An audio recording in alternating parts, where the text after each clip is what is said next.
Welcome, everyone. Let's call the meeting to order. Would you all rise for the Pledge of Allegiance, please? I pledge allegiance to the flag of the United States of America and to the republic for which it stands, one nation, under God, indivisible, with liberty and justice for all. Thank you. We're going to begin. Madam Clerk, would you please call the roll? Councilmember Engler? Here. Councilmember Newman? Here. Councilmember Taylor? Here. Mayor Pro Tem Adam? Here. Mayor McNamee? Here. Thank you. I'd like to take this moment here to share some thoughts about what happened last week. And this evening, again, I would like to take a few moments to say a few words about the tragedy that occurred in our community last week that injured several children and the taking of an innocent life, a 15-year-old Wesley Welling. Wesley was a student, friend, son, brother, and cherished member of our community. He did not deserve to have his life ended prematurely. At just 15 years old, it was clear that Wesley was so loved by his friends and family. At just 15 years old, he has impacted the city of Thousand Oaks and all of us. I want to ensure that Wesley will never be forgotten. What happened was a tragedy in our community, and Wesley shall forever be missed. To Wesley's family, I'm here for you, along with my fellow council members. To Wesley's friends and peers at Westlake High School, I encourage you to live for Wesley and remember him through all your future milestones. Thousand Oaks, as a community, is here for you, the Welling family, and we will forever remember him. I wish to recognize the first responders, care provided at Los Robles Hospital, school district counselors, faculty, staff, and many others who came together in that moment of need. My thanks to Calvary Chapel Church for the memorial service so the healing process for all affected can begin. I ask all to take a moment to reflect on his innocence, youth, and the wonderful young man he was. Wesley was laid to rest yesterday, and I want to take a moment of silence in his honor of Wesley, his family, friends, peers at Westlake High School, and his community.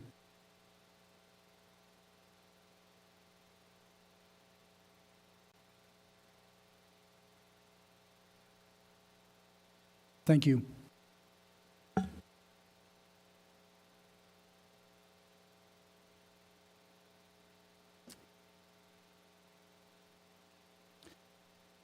I'd like to move to item 7.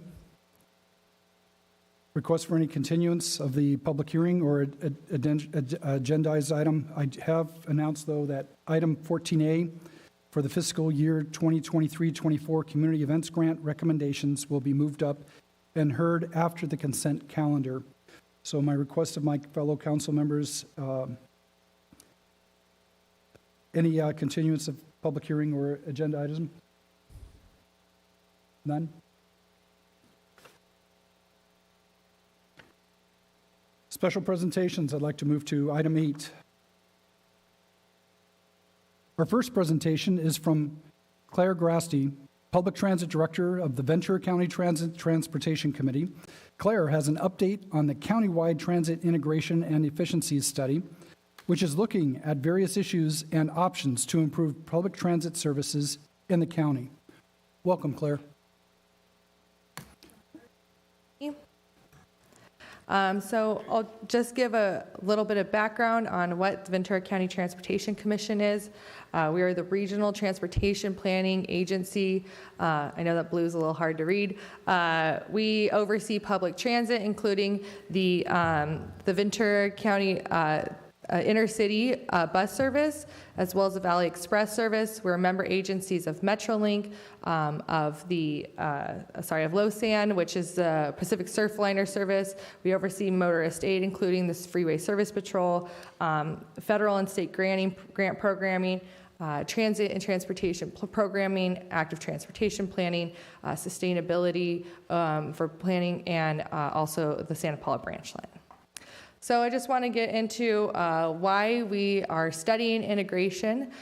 This was initiated by the Commission in the summer of 2020 as a result of the impact of the pandemic on public transit, as well as ridership that had been declining prior to the pandemic. Since we've started this study, challenges have only increased, such as driver shortages and staff shortages.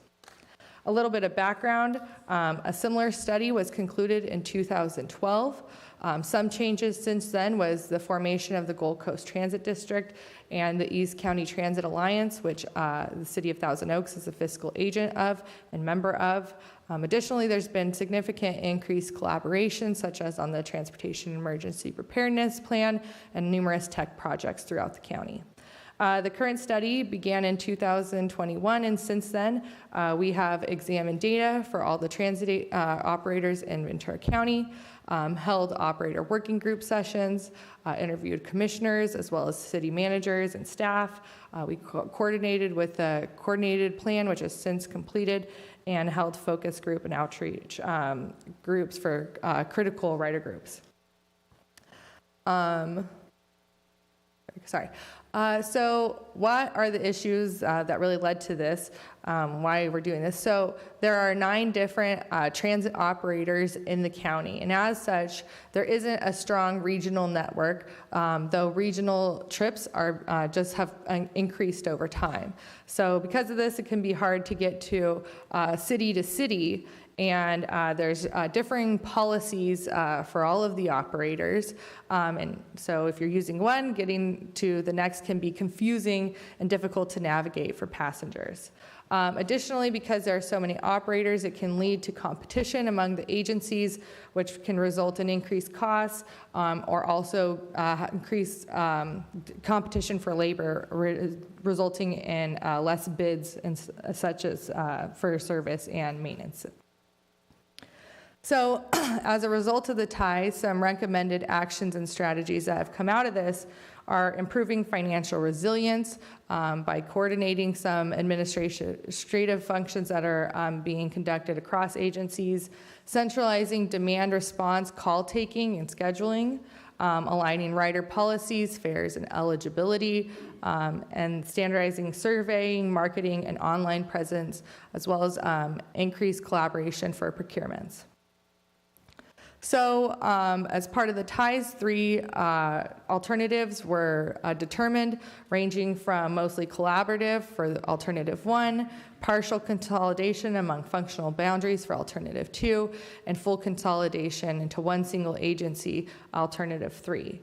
So a bit of comparison between them is alternative 1 is the easiest to do, but has less benefit overall, but it does protect Transportation Development Act funds that are being used by the cities, some of the cities for transit and streets and roads. Alternative 2 is a bit more balanced, could have potentially better benefit, but could also be more expensive, especially if 1 to 2 new agencies are created. But it does preserve some of those funds for the streets and roads. Alternative 3 has the biggest potential benefit, also is the most difficult to implement, has things that are still yet to be determined, such as some more financial information, the impact on labor organizations, things of that nature. But it also, in additional, would take all of those TDA funds that are being used for streets and roads or transit and put them straight into a transit agency. And I'll just note that any one of these alternatives could be selected, or they could be used as a roadmap to start at alternative 1 and increasing over time. Some issues and concerns that have been brought up through the process from the transit operators are the issue of funding, which is a bit uncertain. It's been hard to determine at this stage exactly what the impact and the cost would be. That would need to be determined in a later stage. Also, the potential loss of those TDA funds for certain agencies. Something else has come up is that it could be potentially harder for a large agency to respond to the needs of the community, which has been identified as a strength of the current system. And then we've heard from every agency that we don't want to see any service decreased in their area, and of course that's a reasonable concern. We don't expect that to happen. That's certainly not the intention of this study, and we know everyone feels that way. So next steps, we are here presenting to you tonight and to other agencies this month. We'll also be soliciting public input. We are also we'll be soon conducting the short-range transit plan, which will include strategies listed in this study. Some future steps to be conducted, we'll be collaborating with represented groups, beginning to implement low-hanging fruit items that are agreed upon by all the agencies, and then working with stakeholders to further the information regarding finance and operations, as I mentioned, and then also working with legal counsels. And I want to thank all of the agencies that have participated and all the collaboration that we've experienced throughout this process. And I understand that I won't be taking questions, but as such, I'd be happy to meet with any one of you individually or two at a time, and so that any input you all have will be included in addition to the comments that have been provided by the city. And so, thank you. Thank you so much for your effort in this area. It ties very nicely with increased rapid transit and efficient transit to help address our climate goals as well. So thank you so much. Great, thank you for having me. I'd like to welcome Eric Sternad, Executive Director of Interface Children and Family Services, to share the work Interface has been doing on their 211 department, along with services they offer to Thousand Oaks residents. Welcome. Thank you, Mayor. Thank you, council members and City Manager Powers. Really appreciate the opportunity to share with you about your 211. So 211 Ventura is a easy to remember 3-digit telephone number. Anyone in the community can call us 24 hours a day looking for any kind of health and human services that are offered in our county. We catalog all of the nonprofit services, all the county services, even some from faith groups and healthcare organizations, so that it's one easy to find location for information. So of course 211 is embedded in the programs that Interface does, and so we have a number of programs that work alongside our 211 work. This is actually our 50th anniversary. 211 was started here in the Conejo Valley by a few concerned community members in 1973. And the story is either it was at a bar or over a church, and it may be both of those through things, I'm not sure. But it just shows that the power of getting community involved in developing services, and here Interface is going strong 50 years later. So we're providing a whole range of domestic violence, child abuse prevention, human trafficking prevention, mental health and trauma treatment, justice services, and services to youth and homeless youth. So that's kind of the range of services, and 211 is embedded in that. So what is 211? It's just an easy way. You don't have to remember 800 number this or that, just a single location that folks can either call 211, they can, anyone can text your zip code to 898-211, or you can search for resources on your own at 211ventura.org. And these are the kinds of services that folks can gain access to: crisis services, education, food, free tax preparation in the early months of the year, legal assistance, mental health services, and by far and away the largest request that folks have is, probably no surprise, around housing. So the next two slides just give you, and I'm sorry that it's so small on the screen, give you an idea of the 2022 statistics, and these are just callers from Thousand Oaks and Newberry Park. Just shy of 1,700 folks called into 211. About 556 of those were new callers. Mostly people are hearing about 211 from a friend or family member who's used it, found out about it, tells a friend, so that's something that we can all do. You can see that 134 called who were at risk of becoming homeless, and that's a key demographic where we want to try to prevent that from happening. Obviously, 240 already homeless by the time they called 211. So the next slide gives you, again, just a visual breakdown. You could see in the top left there, housing is the #1 need, far and away. This has been true for over a decade in your city here, but also in cities across the county, although the difference between the #1 ranking and all the rest has gotten more and more stark over time. So definitely that need is accelerated. And then you can see some of the subcategories that make up the 100 categories that we collect as a way to categorize this data. If your city is looking for good information to look at in terms of what the public is actually asking for, 211 isn't your only source of data, but it's a really good survey of 1,700 people who are looking for help in your city, and we're happy to help you sort through that if that would be of benefit. Because 211 is an easy way for the public to gain information about help, we have been sought out for and have pursued a number of special projects. So just to give you an idea of how that's working, we're doing a project for the California Department of Public Health to help reduce tobacco use. And we actually just went to a statewide conference on it, and they were telling us that our results in terms of helping folks get off of tobacco products are as good or better than healthcare organizations. So that's really an interesting finding, and I think it, again, is because of the easy nature of folks being able to reach 211. Our shop actually sourced a statewide contract with Southern California Edison and PG&E to provide support to families affected during the public safety power shutoffs. And now the utilities were so happy with how that's gone in the first year, they're expanding that out into any hazard that would turn off the power for a family. So we think about the atmospheric rivers we all just went through.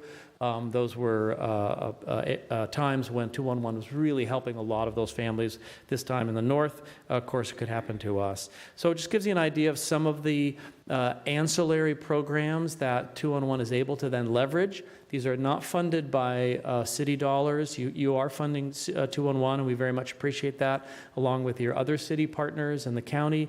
But these are actually funded by state sources or United Ways to really extend what 211 is able to do.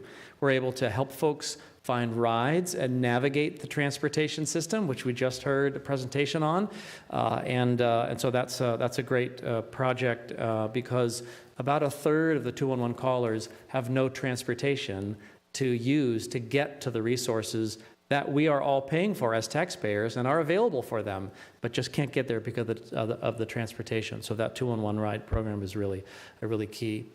211 is very active during disasters, and so you'll see we were very active during Thomas Fire, the Borderline incident, the public safety power shutoffs I mentioned, Camp Fire, Route 91. These are all disasters or traumatic community events where 211 was really helpful to the public, and so that's something we always want to encourage folks to be aware of.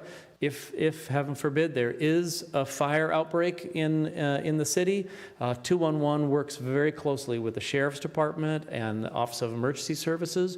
We only give out vetted information that's been approved by them to release to the public, and folks can find information on road closures, school closures, shelter locations, etc. So we are going to be your partner, and because 211 at Interface is providing services for 34 counties in California. We're covering about a third of the entire state's traffic for 211. The deal we have is that if anybody's in emergency, they get all of those resources. So if we have a local emergency, then all of those 70 staff will be deployed immediately to provide the service that we need here. So that's a pretty good deal that you don't pay for. every day.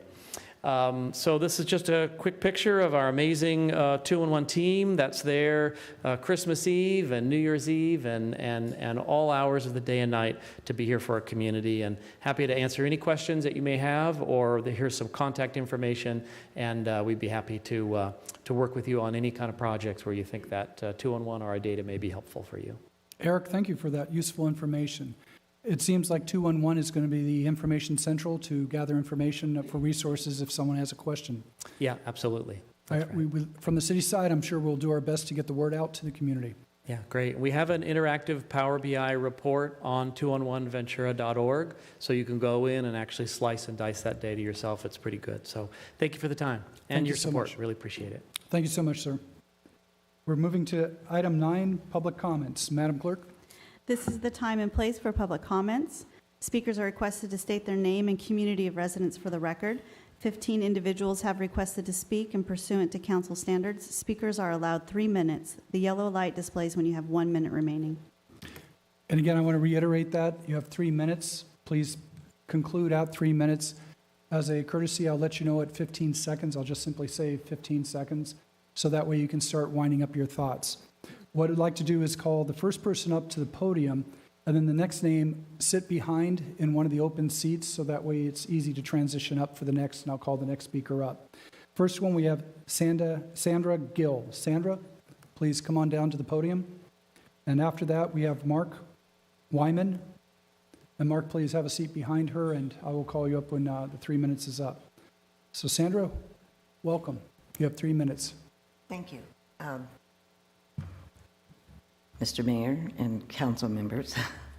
Yes, I'm Sandra Gill. I live in the Ranch Mobile Home Park, and we are being threatened by the new owners that they're going to make it a family park as of September 1st, which would possibly kick us out, cause us to be homeless.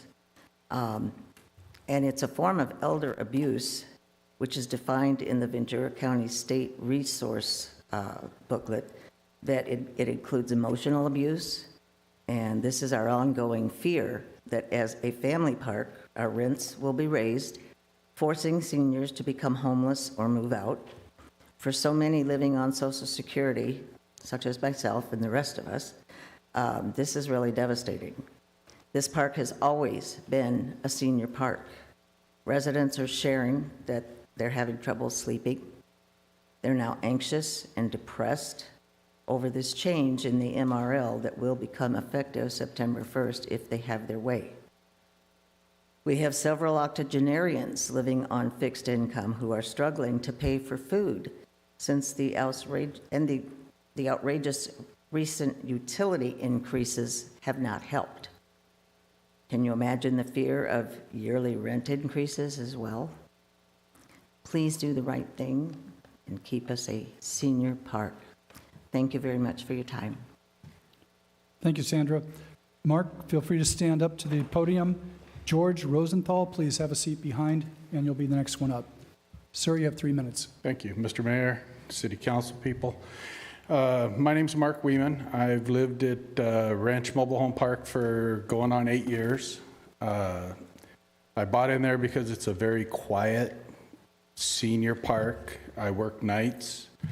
It's so there's some selfishness there because it is very quiet. The homes are built right on top of each other. I mean, they're literally feet apart. There's no playgrounds, there's no pools. The streets are very poorly maintained, and there's really nowhere for a kid to play. So the idea of opening up to a family park is just, it's a nightmare waiting to happen, of all these 70 and 80-year-old people getting around in their handicap strollers and whatnot, and all of a sudden you're going to have skateboarders and bikes and tricycles in there on these itty-bitty little streets. And I know it's been mandated before that it would remain a senior park, and I just want the city council to push that through again, please. Thank you. Thank you, sir. George, you're up at the podium, and after that, we have Carol Clausen. Carol, please come on down and sit behind, and you'll be the next one up. Okay. Good evening, Mayor, Council, and staff. My name is George Rosenthal. I'm a retired optometrist, and my wife and I have lived in Ventu Estates, not the ranch, for 3 years. It's an affordable place with great neighbors and amenities. And with talking with several people, that the situation with the ranch might be at a state level, not a council level, but the council should be looking out for the people at the ranch by dealing with the state reps. The owner of the Ranch Mobile Home Park sent out a notice that he was seeking to change the Thousand Oaks Council situation and change the charter to become a family park. That law has changed. It will open up the ability for other parks to change. We purchased our home with a covenant for age 55 plus. We and all the residents did so for limited noise, limited traffic, and privacy. Senior mobile homes are not set up for 3 to 4 cars per unit, close proximity to each other with noise and dangerous traffic. Seniors would be forced out due to noise and mental stress. In fact, we know some people who left a family park they were in to get to our park just because they couldn't handle the situation. In the past, 25 senior mobile homes have changed hands through normal circumstances in the Ventu Villa Estates. That could mean a minimum of 25 less units for seniors every year. Why? Because multiple income families will outbid Social Security single income seniors to pay a higher price because they can't afford $800,000 for a home, but they would move into our parks. Affordable living and opportunities for seniors would collapse because they would be sucked up by people trying to get away from the super high housing prices. Thousand Oaks prides itself on affordable living units, and this will change permanently and permanently damage the ability for seniors to call Thousand Oaks their home. With high inflation, we want Thousand Oaks to be a home for affordable living. Then city leaders need to take action along with the city assembly people and senators and look out for the needs of Thousand Oaks and take them into account. Thank you, sir. Next up is Carol Klassen, and behind her will be Brian Scott. Brian, come on down and have a seat behind Carol. You have 3 minutes. Thank you. Thank you, Mayor. Thank you, Mayor Pro Tem, council members, and our city manager and his city attorney. It is a privilege to speak to you. My name is Carol Klassen, and I've been in Thousand Oaks since 1977. I've been at the Ranch Mobile Home Park for 15 years. As you know, the 6th cycle housing element, 2021 through 2029, designates the Ranch Mobile Home Park as a senior park. It stipulates that the city of Thousand Oaks has the following senior parks: Thunderbird, Ranch, Ventu Estates, Ventu Villa, and Vallecito. My question is, if we're already designated as a senior park, how can any owner or management company change that? According to HCD, our Housing and Community Development, a park owner can change a park from senior to all age unless the city, local government, has mandated that park for seniors 55 and older. The city has already accomplished this through their housing element and precedent. My friend Hedda, who lives at the park, is 96 years old, and she called me this morning. By the way, she is from Germany and has quite a story to tell that may interest all of you. But she called this morning and she said in a very weak voice, "I want to come to the city council meeting tonight, and it will be a struggle." And I said, you will not come. It wouldn't be safe for you to come because I don't know how many people are going to be here. You know, you are in a precarious situation, walking very carefully. She said, "But I want to plead to the council members to please keep our park a senior park." She is not sleeping. It's heartbreaking, this particular lady, because she loves living there and she's cared for by the neighbors and all of us around. And she's waiting for me to call her when this meeting's over to tell her how the comments went. So I just really implore you to do the right thing and really maybe once and for all mandate that this is a senior park. You know, it started as an RV park and became a mobile home park, and we're not zoned to have spaces for large mobile home parks or whatever the management company is planning to do. So I'd appreciate your doing that for us on behalf of the ranch. Thank you.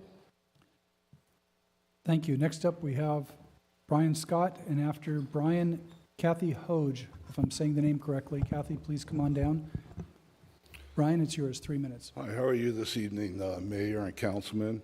I'm Brian Scott. I live at the Ranch Mobile Home Park, and it's very important that we keep that as a senior citizen park. A lot of the people that live there, they've only got two options. They live there until they die, or they'll become homeless. The park has been taken over by a new management company. They set up their own company to monitor the park. As an example, they have a game plan. And as an example, in November, I was charged an extra $300 on my electrical bill when my electrical bill is normally only about 60 to 70 bucks. I wasn't even there for the 4 weeks of the month. They've sent me a 3 and 60-day notice. They say it was a mistake done by the manager. The manager has never made a mistake. They say that there's some other sort of issue. I call them up, they won't respond. I have to pay $3 if I email them per email. And what are my options? I had to pay it. Or I go get a lawyer. And that's going to cost me a lot of money. That's a lot of anxiety. I put it off because it was just before Christmas. I didn't want to deal with it.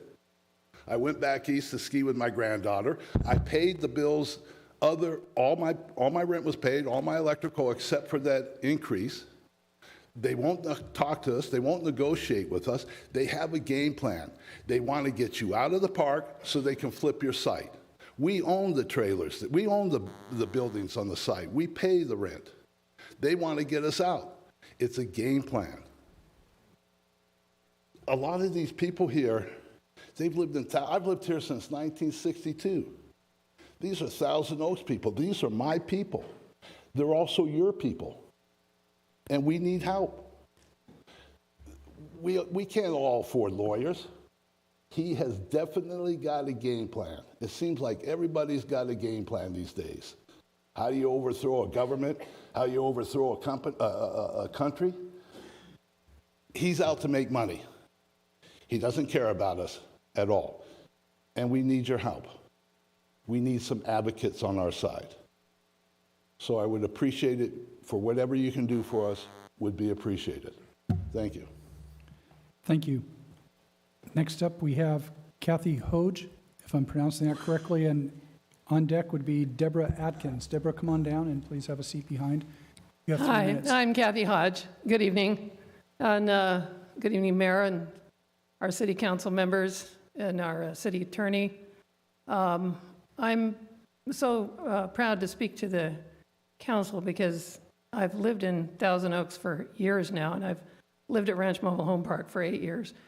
And I lived in Westlake Village prior to that. This is a beautiful area and truly wonderful to live here. And the planning that goes into the community is really obvious. I mean, you live here, you know that there's planning and brains behind a lot of what is going on. Living in Ranch Mobile Home Park, it's a senior park, and that's how I bought it. That's what it was designated as. And there were covenants in place such that I took over the rent of the person that I bought it from, because that was a special arrangement with the city at that time. Those covenants obviously have a starting date and an end date. I don't know what they are, but the fact of the matter remains, and I want to echo what Carol Clausen said, is that the Department of Housing and Community Development oversees the laws and regulations about mobile home parks, and those laws and regulations include a clause that gives you, the City Council, a special magic power. You have a power to make that part of your planning, to designate certain mobile home parks as senior parks. You just happen to possess that power under California law, and our very enterprising one of our very enterprising residents actually called Sacramento to the Department of Housing and Community Development, and they do honor that clause in the law. A park owner can say, well, we're going to designate this now to be a family home, mobile home, unless, and they can do that unless the city council says, no, we're mandating this to be, affordable or to be senior housing. And I think one of the people who spoke before explained very well why the property values, the rents, et cetera, can be harder to negotiate and deal with if you're in a general park. And your home is a special kind of property. It's not the same, obviously, as a car or something. It's where you live. And I would really ask you to exercise your power. I also believe you might want to look into the owner that took over is Harmony. It's not the same as Harmony Homes in Canada. It's a different group. And they have a history with mobile home parks that is rather disturbing in the sense of displacing people. And their gruffness with some of our people who've made a mistake in their rent, or seemingly even when they've made a mistake, it's kind of an odd departure from the prior owners and management, and it's pretty disturbing. Thank you, Kathy. And thank you very Appreciate much. your comments. Thank you very, very much. Next up, we have Deborah Atkins, and behind Deborah will be Paul Rios. Welcome. Thank you. My name is Deborah Atkins. I also live at Ranch Mobile Home Park. This is my lease. When I signed my lease, it stated that it was a senior park for 55 and older. That's why I moved there. Also, when my house was appraised, it was noted it was a senior community. So it's been established, and it has been stated over and over that it is a community for seniors. But these new owners, they have decided they want to change that. They've just kind of thumbed their nose at everybody else knowing and stating that it has been a senior park. So we are asking you to use your authority and to help mandate and say and save us and state that it is a senior park so that they can't change that land use.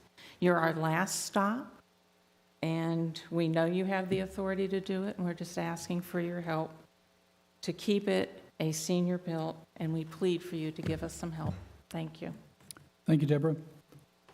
Paul? Yes. And after Paul, we have Pat Ostmeyer. Come on down and have a seat behind him. Hello, Yes, Council. sir.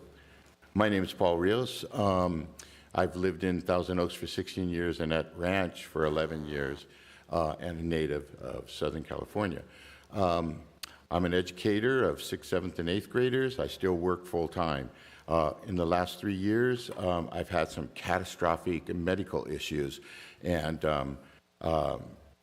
Los Robles was able to help me with a triple bypass, which I'm already back to work after that, 6 months off, and back to work. So that was great. But no medicine at that hospital equaled the medicine of coming home to a community of seniors that brought me my mail, brought me food, took me to doctor's appointments when I wasn't allowed to drive, and made me feel like I was a part of something and cared about. So, this community I love. I would like to ask you to help us bring our park into ADA compliance. I cannot walk into our clubhouse, or I can't get in with a wheelchair of any kind, electric or regular. I can't bring my scooter up there. There's no place for me to get in. When I walk up the 3 steps, I have to park my electric wheelchair on the street, and I walk up the 3 steps, and I grab hold of the rail. It is so wonky or loose that I actually freeze and very carefully take those 3 steps. When I try to walk in the park, the streets have cracks that are so large that my cane sticks into the cracks, and the crack won't let the cane go, and I almost end up falling over. So, love the park, love the people, want to have it remain a senior park, and would like your help. Thank you. Thank you, Paul. Next up, we have Pat. Postmeyer, and after Pat, we have Marvin Sandler. Marvin, come on down and have a seat. Pat, you have 3 minutes. Welcome. Thank you so much for allowing me to speak. I too am a resident of Ranch Mobile Home Park. And so many things to say. I was with Thunderbird Oaks. I was their manager there, and at the age of 79, retired and moved to the ranch because it was a smaller community, more affordable for me because my income is my Social Security. And I also worked for the Hone family. They are the ones that built the ranch, built Thunderbird Oaks. When Thunderbird Oaks was permitted to be built, they also told Mr. Hone that he would need to build the ranch. They wanted a low-income senior housing park, and he did do that.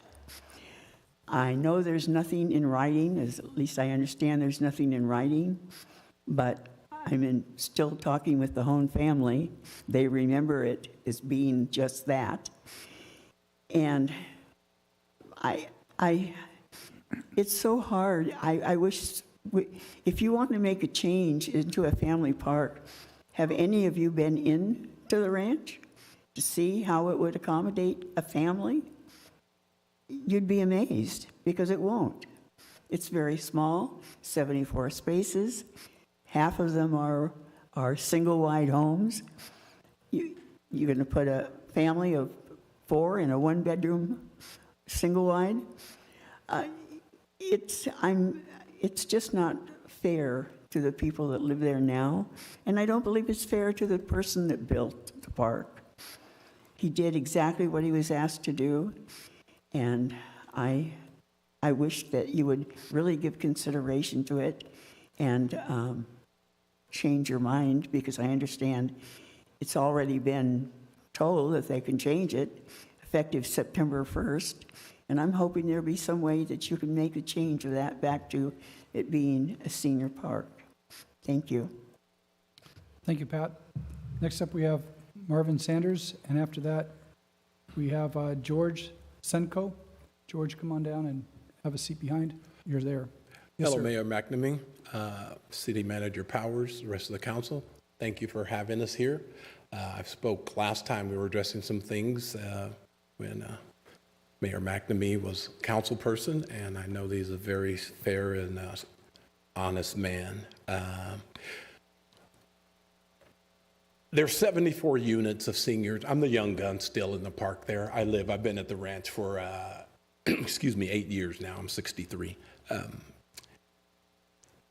The majority of the people that reside there are octogenarians, and which is a bit fortuitous, the last time we were here, the big agenda item before us was homelessness. And tonight, 211, the biggest thing is housing issues, house cost, homelessness, home availability, rent things. I'm the individual that called HCD to get the information from them in Sacramento, and I was told verbatim that, yes, owners have the right to turn the park into a family park, but unless it has already been mandated, 1, or 2, it is or becomes mandated. And then my big thing is, we are talking about 74 senior residents. Then my mind wonders, okay, how many residents for seniors are available currently in the city of Thousand Oaks? Because I would imagine that there's a metric that has to be met, because if not, then of course everybody in every city would have, a bunch of young guns, which is fine, but there's also a place where people need to reside. I'm really worried about a bit of the nefarious business things that appear to be going on. I'm gonna bring that up just because in the MRL where they changed things and said September, they're gonna make this a family park. March, they put a home for sale that said it's now a family park. That's in direct violation of something that they had just submitted to us, saying that in September this would become. So just that one incident shows me that they really don't care. I'm concerned about, like I've said before, I still work, I make money. I don't want to pay $1 zillion to live there, but if it became that, I could. The majority of my neighbors, they cannot. I believe that, it comes down to, am I my brother's keeper? And yes, you are. You're elected officials, and I understand that it's your job to look out for all of us. I know that you will do the right thing. I thank you for the time. I know that you're busy. Blessings to you all. Thank you, sir. Of course. Next up, George Senko, and after that, Kapaka Senko.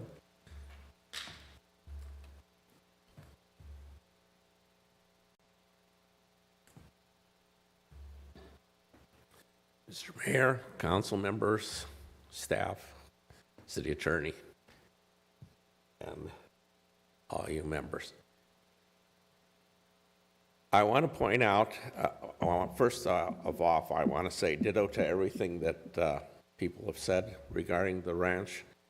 I'm from George Senko from the Thunderbird Oaks community, and I'm in support of the ranch being maintained as a senior-only park. As Pat Hostmeyer said, it was always intended to be one. I want to point out that it's consistent with your building element that you put a lot of time in. And the fact that the Thousand Oaks population has decreased by 1% over the past, say, 10 years. The 65 to 75 has increased by 36%. The 75 to 85 has increased by 30%. And the 85 and up has increased by, I believe, 16%, if I recall.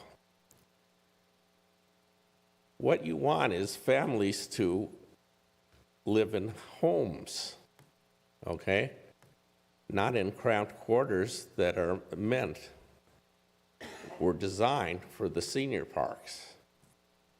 And your housing element states that fact.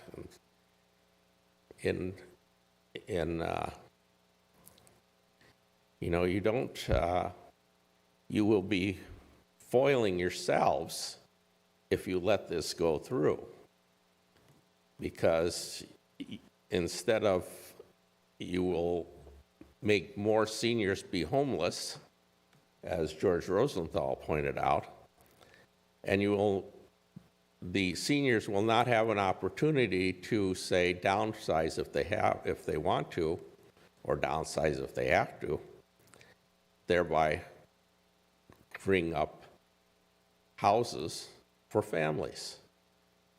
So I encourage you to use your authority and, indicate that the ranch is going to stay a senior-only park. Thank you. Thank you, George. Next up, we have Kapaka. Welcome. And after that, we have Chad Kroger. Chad, please come on down and have a seat behind. Thank you. Good evening. My name is Kapeka Senko. It's nice to see all of you council members, management, Mr. Mayor. I want to talk about the families. Number one, I think we've got a big space issue with the ranch. We're talking about squeezing 350 or 300 people into a space for 74 people. Of the 74 units, 60 of them are single wide. They're only 600 square feet. They have 1.5 bedrooms. If you look on the internet, it will tell you that you should have 400 square feet per person in a living space. So if you had a home of 1,500 or 1,600 square feet, that's what you would really need for a four-member family. How are you going to manage, with 60 single-wide units with 1.5 bedrooms where you should have 3 or 4 bedrooms. It just does not compute. A family of 4 needs really a minimum, I would say, of 1,600 square feet with 3 to 4 bedrooms. The ranch homes are too small for families. The way the whole park is laid out, it has a very narrow road. The parking is on one side, the travel is on another. Because of limitations on what you can have outside of your home in the driveways, where are you going to put the strollers and the bicycles and the tricycles? There's just not room for all the stuff that goes with a family, and the car seats that don't fit anywhere in the house, or in between. And when you have teenagers, they may want to have cars too. There's not enough space for parking as it is. Nobody can come and visit. The nearest park, I would add, is the Peace Park, has a terrible problem right now with homeless people camping out there. Families don't want to go there. They don't want to take their kids. Kids need green space. There is none at the ranch. I can't even remember seeing a tree. Psychologically and IQ development-wise, kids need green space. They need to be able to get out of their homes and walk safely into a play area. There's no play area. There's no place for teens to go. There's no basketball court. It would be a shame to put children into a situation like that. You would be creating a slum atmosphere, too crowded, too psychologically damaging for families who are struggling as it is. The people who would go there are very low-income people. They need better from us. Please keep it seniors. Thank you, Kapika. Next up, we have Chad Kroger, and after Chad, JT Parr. Chad, JT, come on down. What up, Council? My name is Chad Kroger. This is my colleague, JT. Obviously, one of the biggest issues right now is to protect our borders. It is with borders that we see the highest level of discrimination, and we need to keep them safe and protected. This is a human rights issue. Skateboarders need protection. As of late, the biggest sign of disrespect to skaters has come in the form of skate stoppers on rails and ledges. Nothing wets a skater's beak more than a fat ledge he can bust a blunt side on. And nothing kills a skater's boner more than the government ripping that joy away from him. That is why we come to you, Thousand Oaks. You guys can be the first city to be skater-friendly. You can become the Narnia for skaters everywhere. Emphasis on the Nar. How can you do this? By coating the entire city in marble, the most primo surface for skaters to rip on. Not only is marble cheap and beautiful, but it's also the smoothest surface for riding on, landing on, and falling on. This will create a skater's paradise and will put up the bat signal to skaters everywhere that they can come shred safely. Think of it, Council. You will have a bigger influx of cool dudes than Seattle in the 90s. What up, Council? I'm Chad's buddy, JT, and I'm having kids. My girlfriend is pregnant, and I know my kids will be skaters like I am, and I want them to feel like the world is designed for them, not against them. People don't believe the government's with us anymore. We think it's us versus y'all.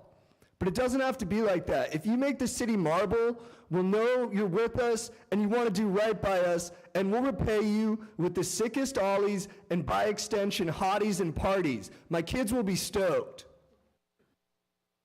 Thank you, JT. That fired me up. And you guys may be wondering why Thousand Oaks. Councilmember Taylor, I know you by your secret alter ego, Mikey Taylor, Unreal Pro Skater and very chill dude. Never before have skaters had a bigger bro in government, and we need you. Do not forget your roots, dude. And just to stomp this landing, Council, the sponsorship money will 10x your tax revenue. I can already see it. Thousand Oaks, brought to you by Taco Bell. Council, what up? Yeah, take a bite of that respectfully. Thank you much. Mikey, heavy stuff on your shoulders there, buddy. Next up, we have William Maple. William, please step up to the podium.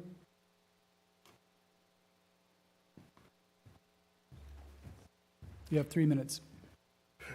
It's hard to follow up. Mr. Mayor, members of the council, I'm William Maple, resident Newberry Park. Next year, Thousand Oaks marks its 60th anniversary. It's pretty exciting, but what's more so is that Timber School, also known as Conejo Valley Continuation School, marks its 100th anniversary. No original public structure in the Conejo Valley represents the heritage like Timber. Despite multiple promises made for multiple zoning changes and the final purchase, the landmark buildings remained abandoned. We've had historic rains, and I'm wondering if there's been inspections to see how the school is doing. In the late 70s and 80s, Thousand Oaks designated several landmarks. Then for a couple decades, there was complete inaction. And something changed. Basically, the city council dedicated or made itself the Art Cultural Heritage Board and was inactive. I understand that there are new members of the council, and you may not know that the responsibility for protecting our landmarks is solely your responsibility. This council should proactively research potential landmarks and points of interest. I'm wondering, when was the last time the Thousand Oaks Cultural Heritage Board publicly held a meeting to research, evaluate at-risk sites so they don't end up vandalized or lost? For more than a century, Timber School served as our community resource. This included many of the founders, such as the Hayes, Borchert, and Jantz families. As far as I know, it's the only two-room schoolhouse remaining in California. It was built in 1924, or 40 years before this city was founded. It is my hope for the entire community to be able to celebrate the 60th anniversary of Thousand Oaks, but also remember and include Timber School, its 100th anniversary, as part of that celebration. Thank you. Thank you, sir. Thank you all for your public comment. I'd like to turn it over to the city manager, Mr. Drew Powers, for comment. Thanks, Mayor McNamee. I think primarily City Attorney Noonan is going to respond to the mobile home park questions. Thank you. Thank you all for coming down tonight. It's good to see a lot of people in the public. I'm used to seeing you all virtually, so it's nice to have you down here. Although this isn't on the agenda tonight, so therefore we're not allowed to discuss this under the Brown Act. I'm going to try to briefly respond to some of the points, or at least I'm trying to cover all of the points raised by the speaker so that we can answer some of your questions. Just for your information, representatives from Ranch Mobile Home Park have previously reached out to staff regarding the senior designation at the park, and staff did research that issue. However, based on that review, we found no legal covenants that require the park prohibit families. And in fact, I think several speakers indicated that they are aware of that as well. We could find no legal covenants or requirements that the park be limited to seniors and exclude or prohibit families. I do believe the reference to the housing element is actually a reference that CDBG funds, those are the federal funds that the city is able to disperse for certain types of purposes. The city has historically dispersed CDBG funds to the nonprofit organization SAFE, who has provided those funds to various parks in the city, including Ranch, who has historically identified itself as a senior park. However, that is not a legal mandate. It's just a notation on the park. Now, I understand that the private property owner has excluded families from the park in the past. However, that's a private decision from the park owner. In other words, there is no legal covenant or legal mandate that it be limited to seniors. And the city does not regulate who may reside at the park outside of a legal covenant or a legal entitlement. Staff actually previously followed up with representatives from the park and provided this information in the past. One resident expressed concerns that if the park is open to families, that it will result in the eviction of seniors. And I just want to make sure that everybody understands that regardless of whether the park is limited to seniors or allows families, it is still subject to the city's rent stabilization ordinance. So all of the rent control that has been enjoyed by the residents of Ranch Mobile Home Park will continue regardless of whether it is limited to seniors only or is open up to families. With respect to street maintenance, ADA compliance, and other amenities, we have talked about this in the past. The city has no jurisdiction over mobile home parks, and I think a couple of residents also mentioned that as well. Mobile home parks are one of the few areas, land use areas, that is entirely under the control of the state, HCD. They have the jurisdiction over that. As mentioned by the public speaker, the state does have exclusive jurisdiction over that. And finally, I think a couple of residents mentioned that there were private contracts when they bought their space or brought their house into the facility, that the park owner had a contract that said that they would limit that park to seniors. But that is something that the city, it's a third-party contract. It's a private contract between the private property owner and the park owner, and the city doesn't have jurisdiction over that either. So those are, I hope I answered all of those questions. And again, this is not on the agenda tonight, so we cannot discuss it, but I was at least wanting to try to answer all of the questions and concerns that were raised tonight. Thank you. Let's move on to item 10, consent calendar. Any questions from council before I go to speakers? All right. Speakers, we have two. First up is Jackson Piper via Zoom, and then after that would be Michael Steele. Jackson, you're on. You have 3 minutes. Thank you, Mr. Mayor, members of the City Council and city staff. My name is Jackson Piper from unincorporated Newbury Park. I wanted to comment on items 10C, which is to approve the agreement. Right there. Want to say that you should approve the agreement with the environmental consultant as per staff's recommendation. And 10J to approve the fee waiver for the Navigation Center as per staff's recommendation, especially in light of recent testimony and the city's ongoing homelessness problem. I think we really need to do everything we can to make the Navigation Center a possibility. So that's all I have to say on this item. Thank you. Thank you, Mr. Piper. Next up, we have Michael Steele. Michael, feel free to step up. You have 3 minutes, sir. Council members, thank you for your time this evening. So, this being my first time here, I recently opened the Thousand Oaks Acorn, which I rarely do. I typically stick to online materials, and saw that there were changes being made to our elections from at-large to per district, and that had me very concerned. I'm going to read what the article said, and then I'll proceed. Thousand Oaks will soon switch from at-large elections to by area and or by district elections. The former is what we've had. It is similar to one Conejo Valley USD had initiated in 2018 and Conejo Recreation Park and District did earlier this year. The city took up the issue in response to a March 15 letter threatening legal action from a Santa Barbara area attorney on behalf of a Thousand Oaks resident. The lawsuit has proven to be extremely costly and unwinnable for cities in California so far. The concern is that at-large elections may dilute voting blocks of protected classes. My first question is how? I don't think there was any proof given to anyone about that. And the reason given for shifting to a by-area system is to provide better representation and more fair elections for all. My question again continues, how?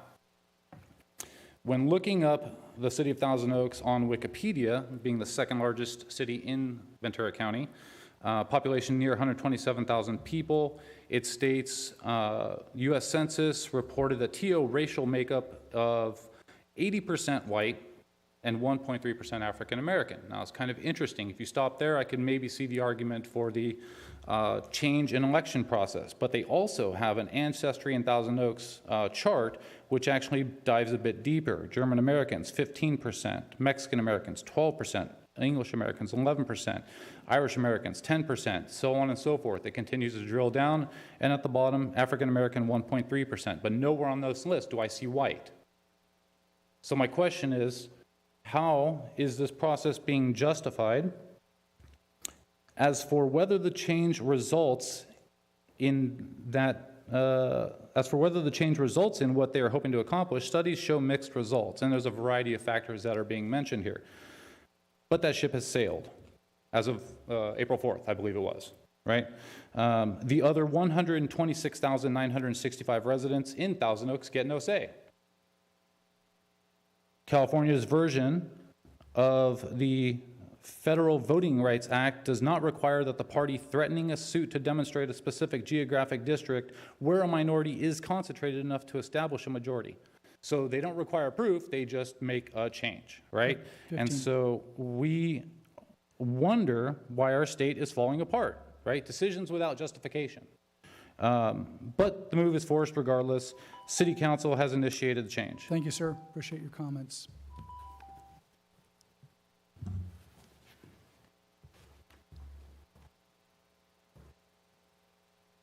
And we have a motion for the consent calendar. So moved. We have a motion. Madam Clerk?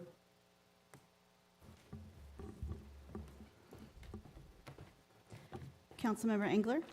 Yes. Councilmember Newman? Yes. Councilmember Taylor? Yes. Mayor Pro Tem Adam? Yes. And Mayor McNamee? Yes. And that motion passes 5-0. And I have a couple of ordinance titles to read.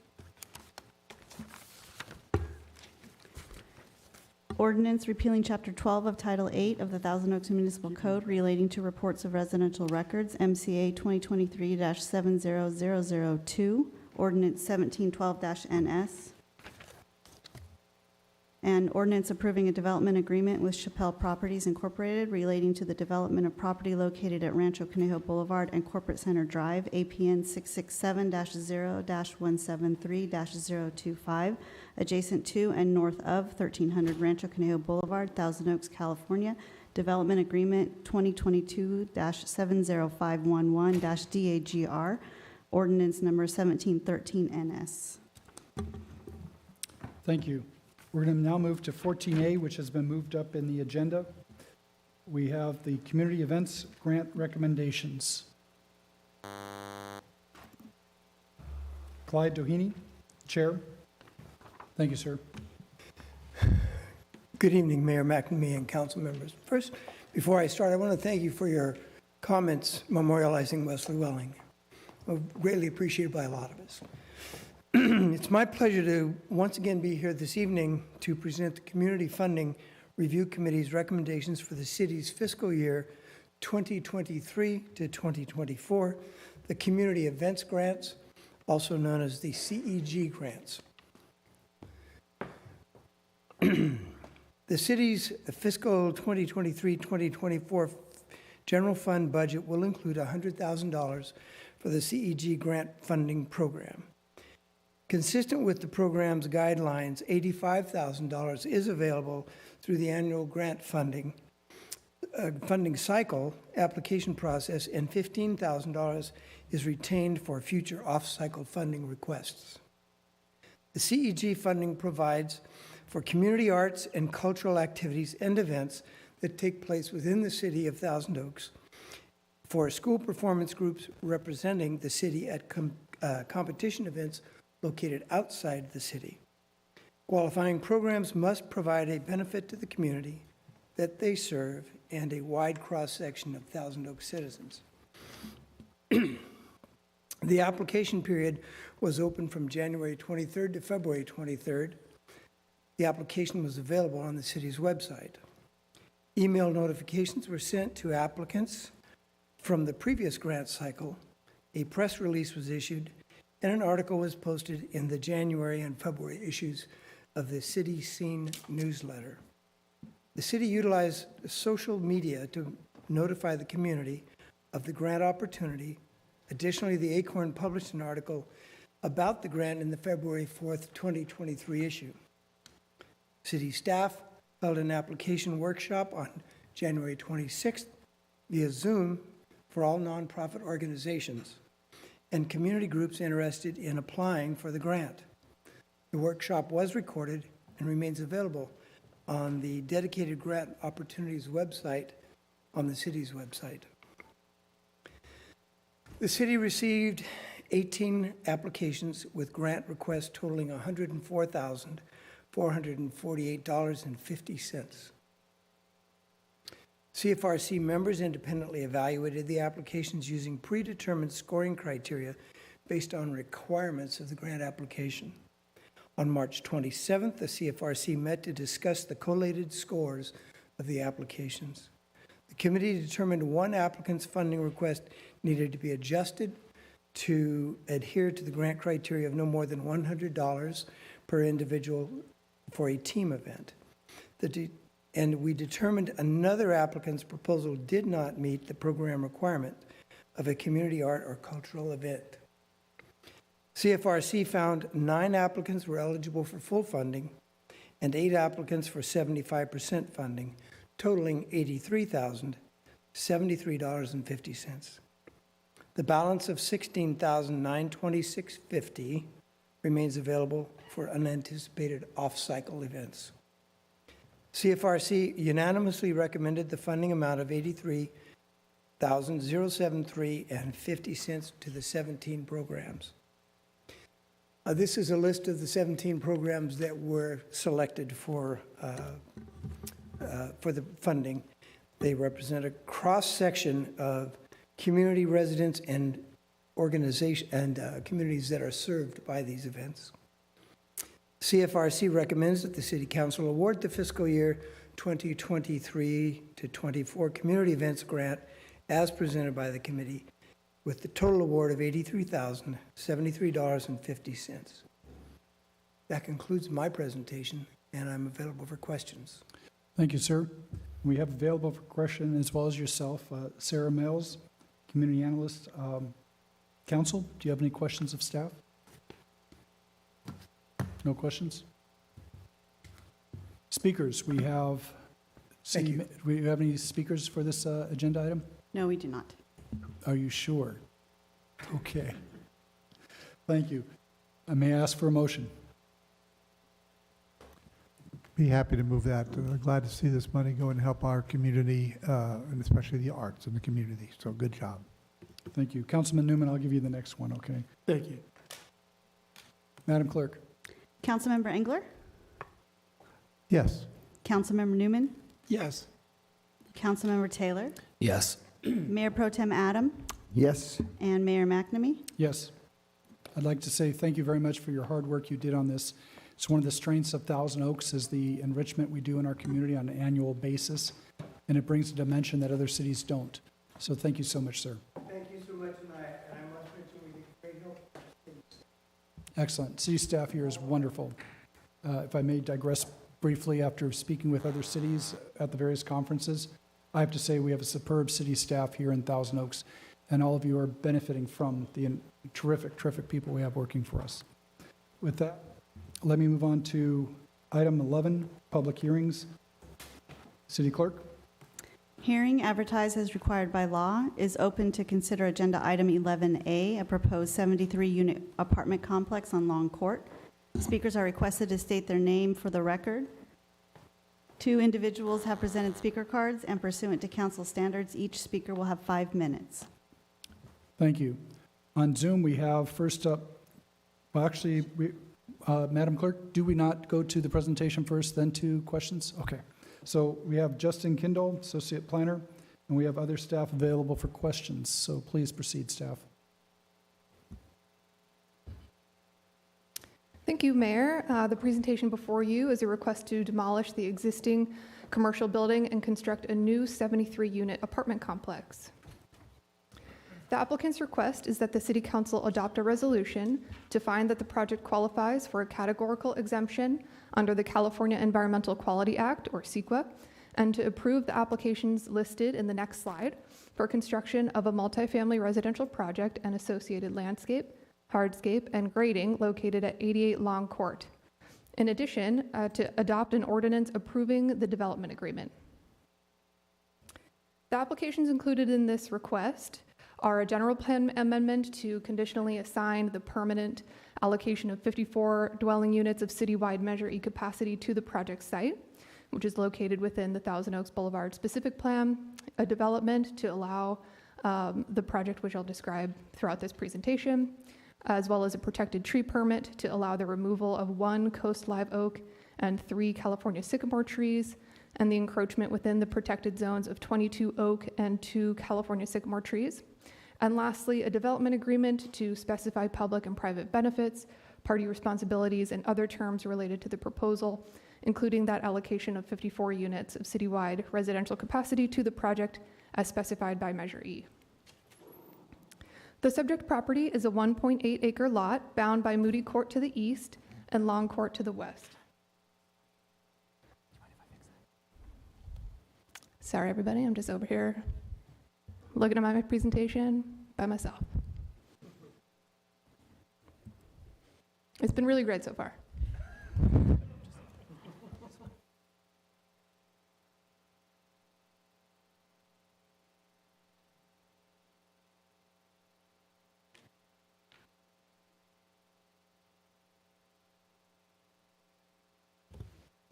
All right, I'm going to buzz through the images, but pretend everything I just said is going with these pictures.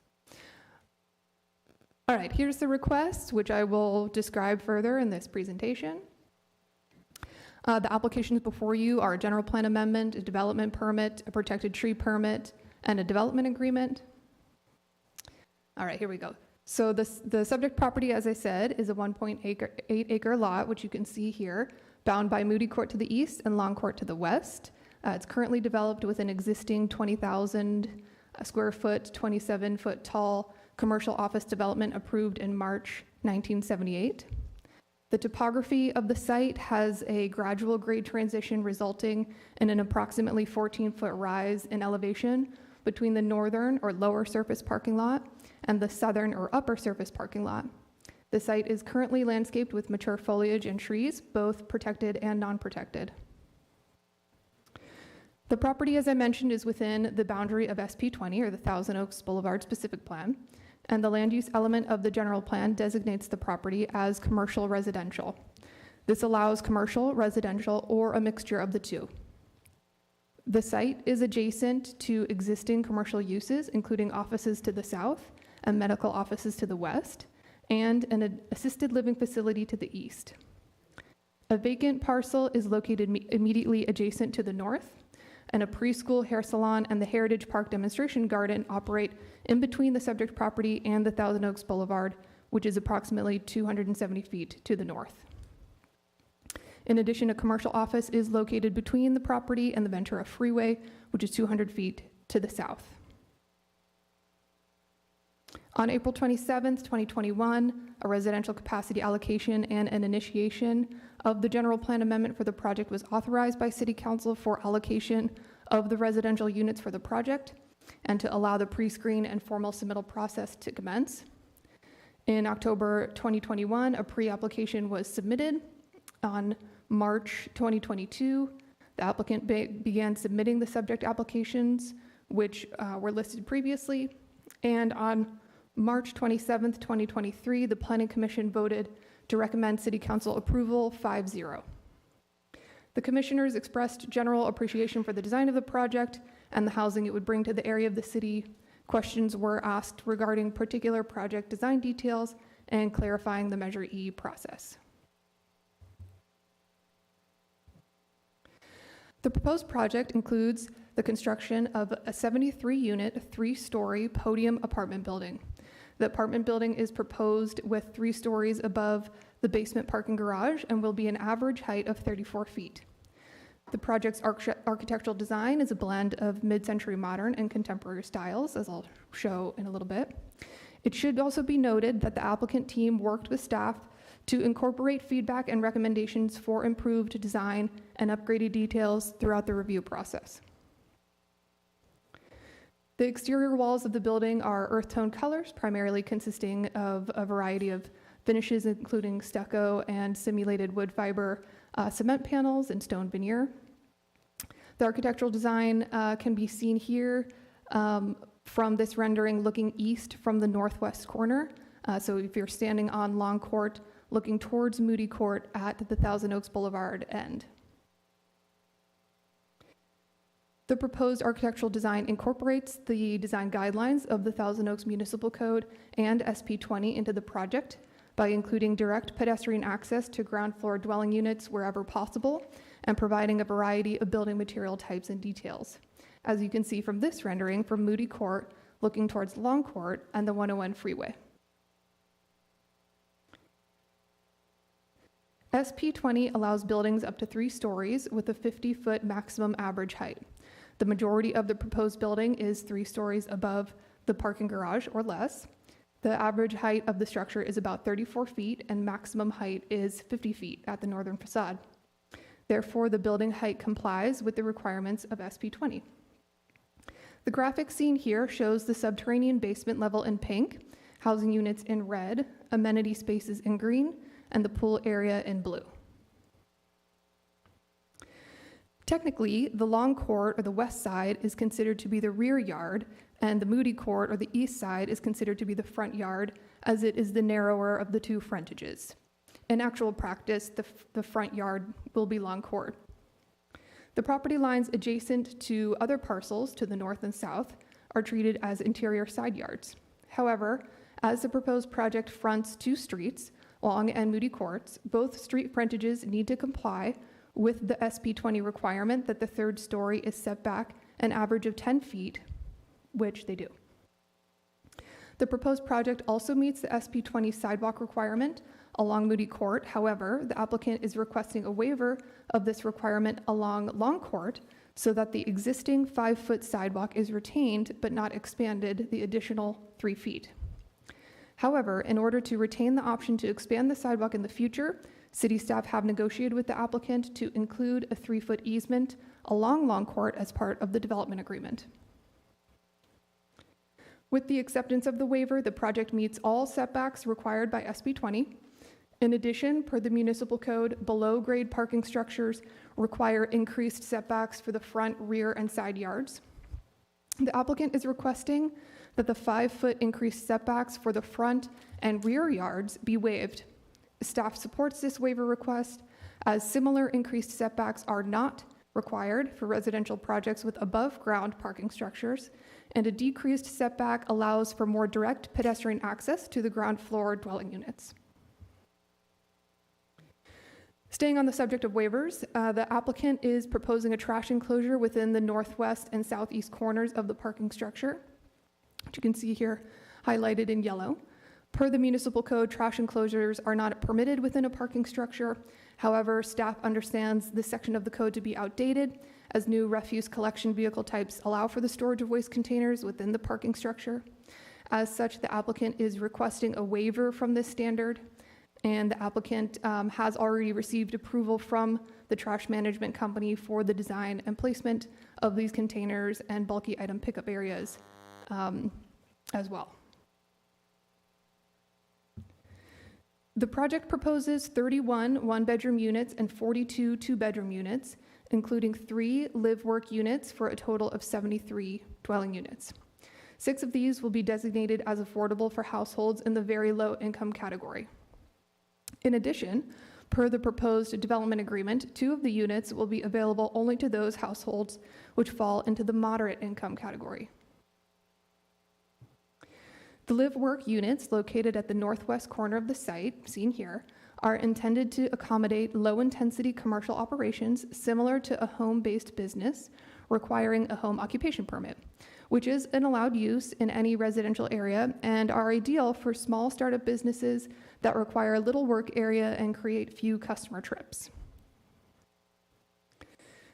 To break it down into more detail and explain how the applicant is using state density bonus law, the maximum density for this project without a density bonus is 54 dwelling units, using the formula you see in the first line. The applicant is proposing that 11%, or 6 of those 54 units, be affordable at the very low income level. By providing 11% of the initial or base units for residents with very low income levels, the applicant is entitled, per state law, to up to a 35% density bonus. This allows the applicant to add up to 19 more dwelling units for a total of 73 units maximum. In addition, the applicant has agreed to provide 2 additional moderate income restricted units for an overall total of 8 affordable units. This is 2 above the minimum amount to qualify for the 35% density bonus. Furthermore, per state density bonus law, based on the percentage of very low income units offered, the applicant is also entitled to 2 incentives or concessions for this project. The two requested concessions include a 25% to 46% reduction of the 100 square foot minimum private open space area requirement for 57% of the units, and an increase from 35% maximum building coverage to 54% building coverage. They are also requesting 4 waivers, which I've described already. It is worth noting as well that they are not requesting the reduced parking rate allowed by the state density bonus law, and I'll talk more about that in a minute. Primary ingress and egress is provided on Long Court. Traffic from the project is estimated to result in an average of 29 trips during the PM peak hours, which is 8 more trips than the existing use. The proposed project includes pedestrian walkways and a parklet open to residents and the public, which connect the existing sidewalks on Long and Moody Courts.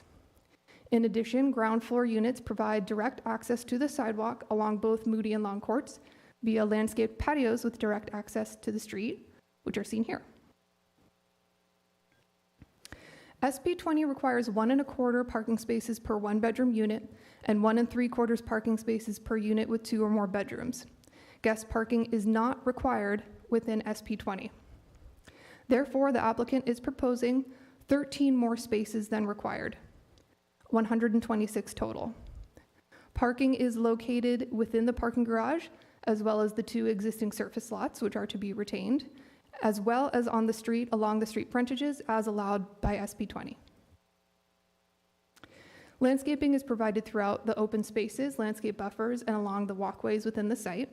The project provides landscape buffers around the majority of both the north and south surface parking areas and exceeds the required amount of landscaping required.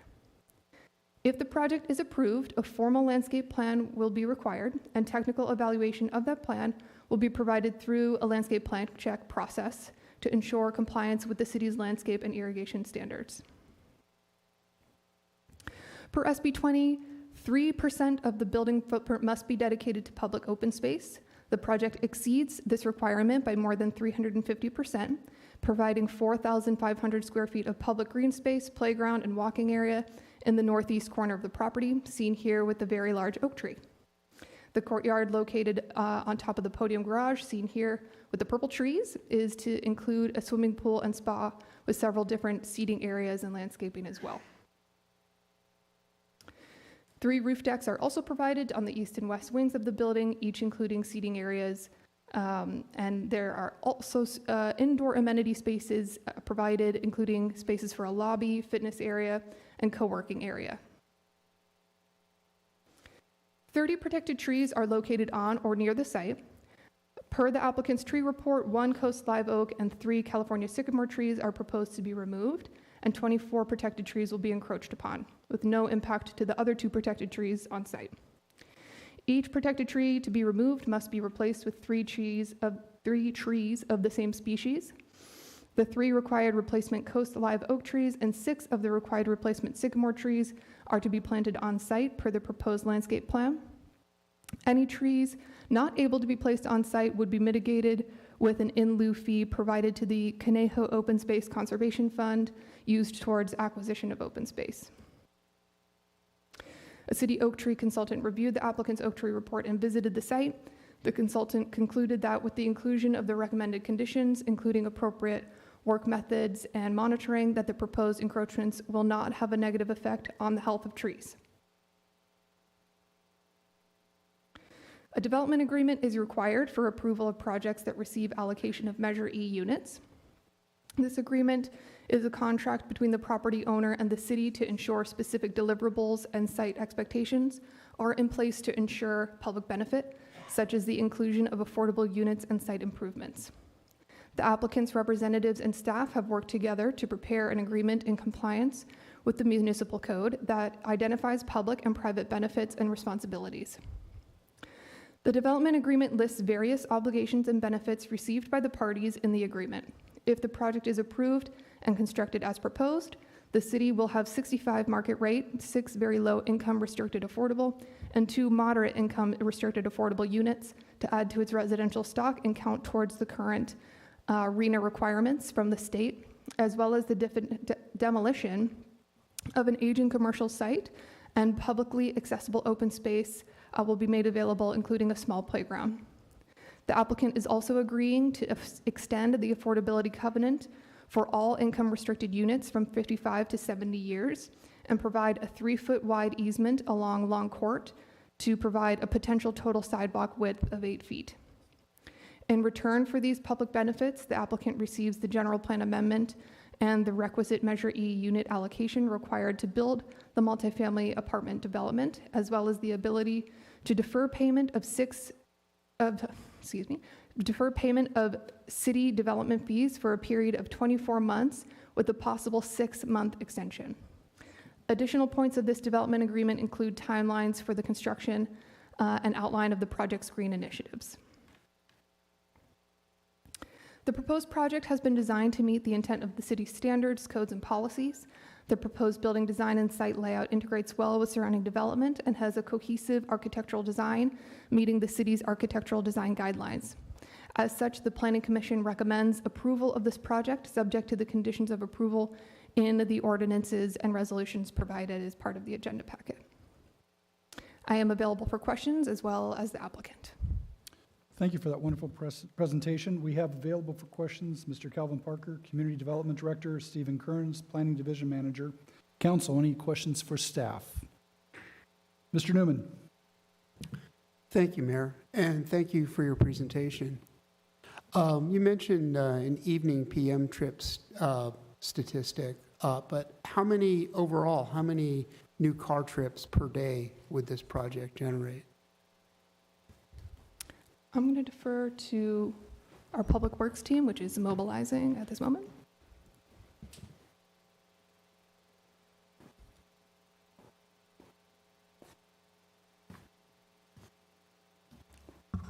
Good evening. My name is Mark Bueno. I'm with the Public Works Traffic Division. For the net daily trips, the project would generate 273 daily trips. Is that 273 above and beyond the current level? Above and beyond the current level. Very good. And does that represent a significant impact on surrounding roads, or does Public Works consider that an insignificant impact? Based on the current city practice and city policy, we focus more on the PM peak hours. So based on, it has to be 100 PM peak hour trips or more for there to be a traffic study required. So as mentioned earlier, there was only 8 PM peak hour trips, so there's no traffic study required, and it is insignificant amount of traffic based on our current policy. I'm asking a different question, though. Not whether the level of traffic is insignificant, but whether the impact to city streets is insignificant. Is there a significant, are all these new car trips at a high enough level to cause a concern for city streets? Sounds like you're saying they're not, but I'm asking the question. That's correct. So based on our review, there would not be a significant impact on the city streets. Okay, very good. Thank you. Thank you. And my only other question is regarding the nexus of the density bonus and the affordable units. There's some math involved, so please forgive me. I'm not real good at arithmetic, even though I did a lot of it a long time ago. I think the way the 6 affordable units works out is a function of how much of a density bonus is permitted given this amount of space. Is that correct? So that, in other words, even if staff had asked for, let's say, 20 affordable units, the way the math of the density bonus works, there just isn't room to allow the density bonus and have that many affordable units. Is that a reasonable interpretation? I'm not sure I'm understanding your I'll rephrase the question. This project only has about 8% affordable units. And I'm trying to understand why that number isn't higher. Now, one of the things you went into in your presentation is that the density bonus allows more density by providing some affordable units. You said there is a constraint on how many total units that are provided, and you went through the math on that, and I get that part. What I'm trying to understand is the 8% affordable, is that a function of how much space there is, or is that what city asked for, or is that what city and the applicant negotiated? Why is it 8% and not more? That's my question. Okay, I'm still not sure that I'm understanding your question, so let me try to give you an answer and you can tell me if I'm getting there or not. So the density bonus allowed is calculated by the percentage of the base density, right, a number of affordable units based off the base unit count. So there's 54, let's pretend there's no density bonus, there's 54 units allowed on that property. By providing 11% of those units as affordable at the very low income level, they get 35% more units. That's the number that's capping the total unit count. 35% of 54 is, I think, 19, so they get to 73 units. That's what's creating the maximum. Is that your question? It answers the question of how the math works, but not the question I'm asking, which is why is it only 8%? Did city make an initial request for more? It's 11%. I will try to take a stab at that. It's not 11%. First of all, let me just preface, someone said it's 11%, and that's true if you use funny math. 6 units out of 73 units total is not 11%. So the percentage of density bonus units is based off the base density, and the number of affordable units provided is a function of the level of affordability of the units and the number provided. So it's the two numbers work together on a sliding scale to determine the number of density bonus units that you're allowed. Part of the reason it's calculated that way is because the number of additional market rate units is used to offset the cost of providing the affordable units. So they work together on a sliding scale. The number of affordable units and the level of affordability provided in a project will ultimately determine what the number of units are provided in a density bonus, and that's straight from state law. That's how it's written. Yeah, if I could also just clarify to make sure everyone understands, when under state density bonus law, the percentage of affordable that's provided is based on the density bonus, is based on the base units. You cannot count those density bonus units towards the overall affordability percentage. You cannot do that under the law.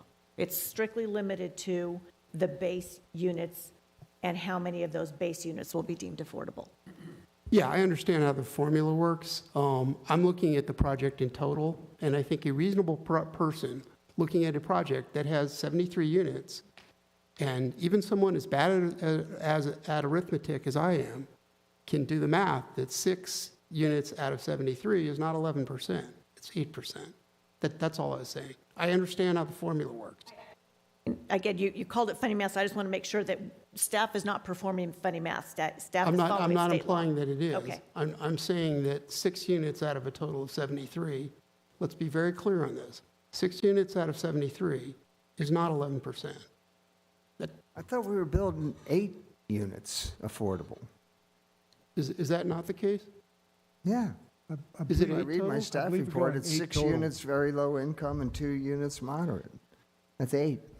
That is true. Divided but into is 73, it works out to 11%. Hang Maybe on, I'm missing hang something. on.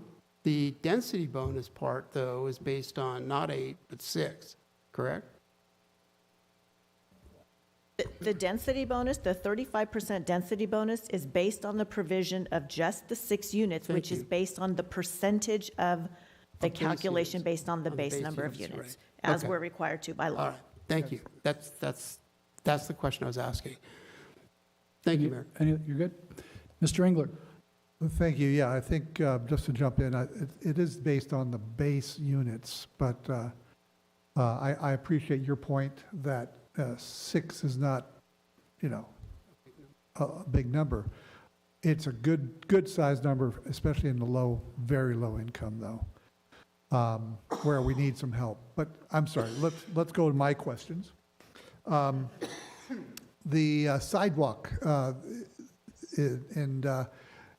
especially on the Moody Court side, will it communicate all the way down to the boulevard to, help us with the walkability and whatnot of those units?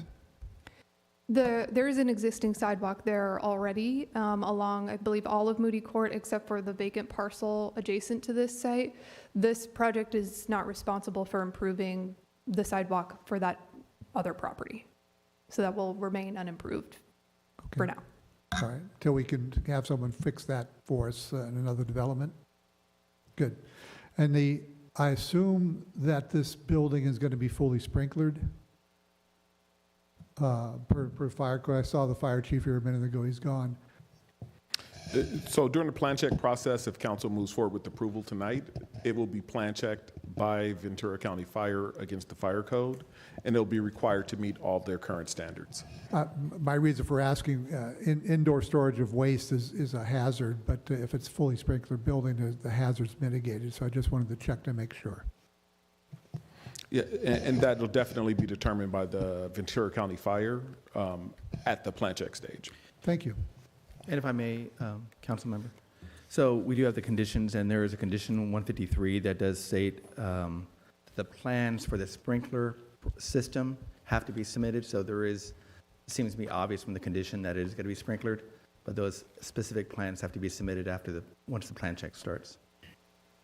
And going back to my old fire career, looping that system up there would be a big bonus to that sprinkler system. Right. Thank you. I'd like to open the hearing up to the applicant, Mr. Tom Cohen, applicant rep, and Keith McCloskey, the architect. Please come on down to the podium, and we'd love to hear from you.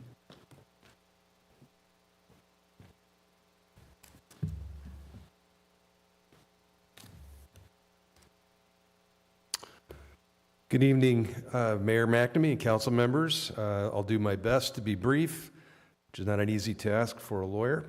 My name is Tom Cohen, a resident here at Thousand Oaks, and I'm here on behalf of SJG Long Investment LLC, the applicant and owner of the property. With me tonight is Elaine Lowe, representing her family that owns the property.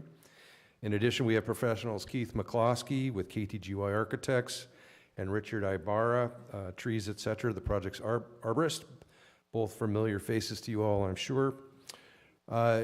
First, I got to extend a huge thank you to staff, in particular Justine, for your expert leadership in guiding this project through the planning process. The project is better due to your insightful involvement, and we sincerely appreciate staff and the Planning Commission's recommendation to approve the project. Tonight, as you've heard, we are requesting your approval to allocate 54 units of Measure E residential capacity through the general plan amendment and approve this well-conceived 73-unit apartment project. This project is located on the west end of Thousand Oaks Boulevard within Specific Plan 20. As such, the specific plan requires a high-quality project with a wide range of amenities for the future residents, which we believe we are delivering. The staff report outlines all those amenities. Specific Plan number 20 and the zoning calls for housing on this property, and this property uniquely represents the best current opportunity on the boulevard on the west end to site quality workforce housing close to jobs, services, and retail due to its proximity within walking distance of Tarantula Hill and other restaurants and retail in the vicinity, the Jan's Marketplace, the Oaks Mall, and then many businesses located along Lombard, Thousand Oaks Boulevard, and Moore Park Road. As you're all keenly aware, the city, through the general plan update process, is looking for housing sites to meet the state's housing requirements, and this site helps chip away at the city's RHNA requirements, both with the 6 very low and the 2 moderate income units we've proposed. Project statistics indicate the project meets or exceeds several development standards, including the provision of more landscaping than required, more parking than required, and providing publicly accessible open space in the form of a parklet in the northeast corner of the property in excess of what the specific plan requires. We've already talked about the affordable units. I won't go into that. But what is important to note is the number of affordable units proposed does exceed what the state density bonus law requires.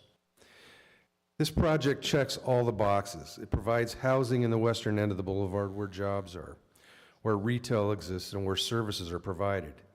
In addition, the project incorporates sustainability principles that will encourage walking instead of driving, thereby reducing vehicle miles traveled, community engagement by providing housing near successful gathering places such as Tarantula Hill, the Tipsy Goat, and other places. And the project will encourage the community to support local businesses and provide our local businesses a place for their employees to live. We continue to hear from the life sciences and biotech community expressing a desire for contemporary housing options for the next generation of workers. Staff did an excellent job of walking you through how the project meets or exceeds the city requirements. We've touched on the major points. We'd be happy to delve into any of those items deeper should you desire. We also wanted you to be aware that we've done some outreach. We've done that with TOBA, the Boulevard Association, and the Chamber of Commerce, and both indicated their support for the project.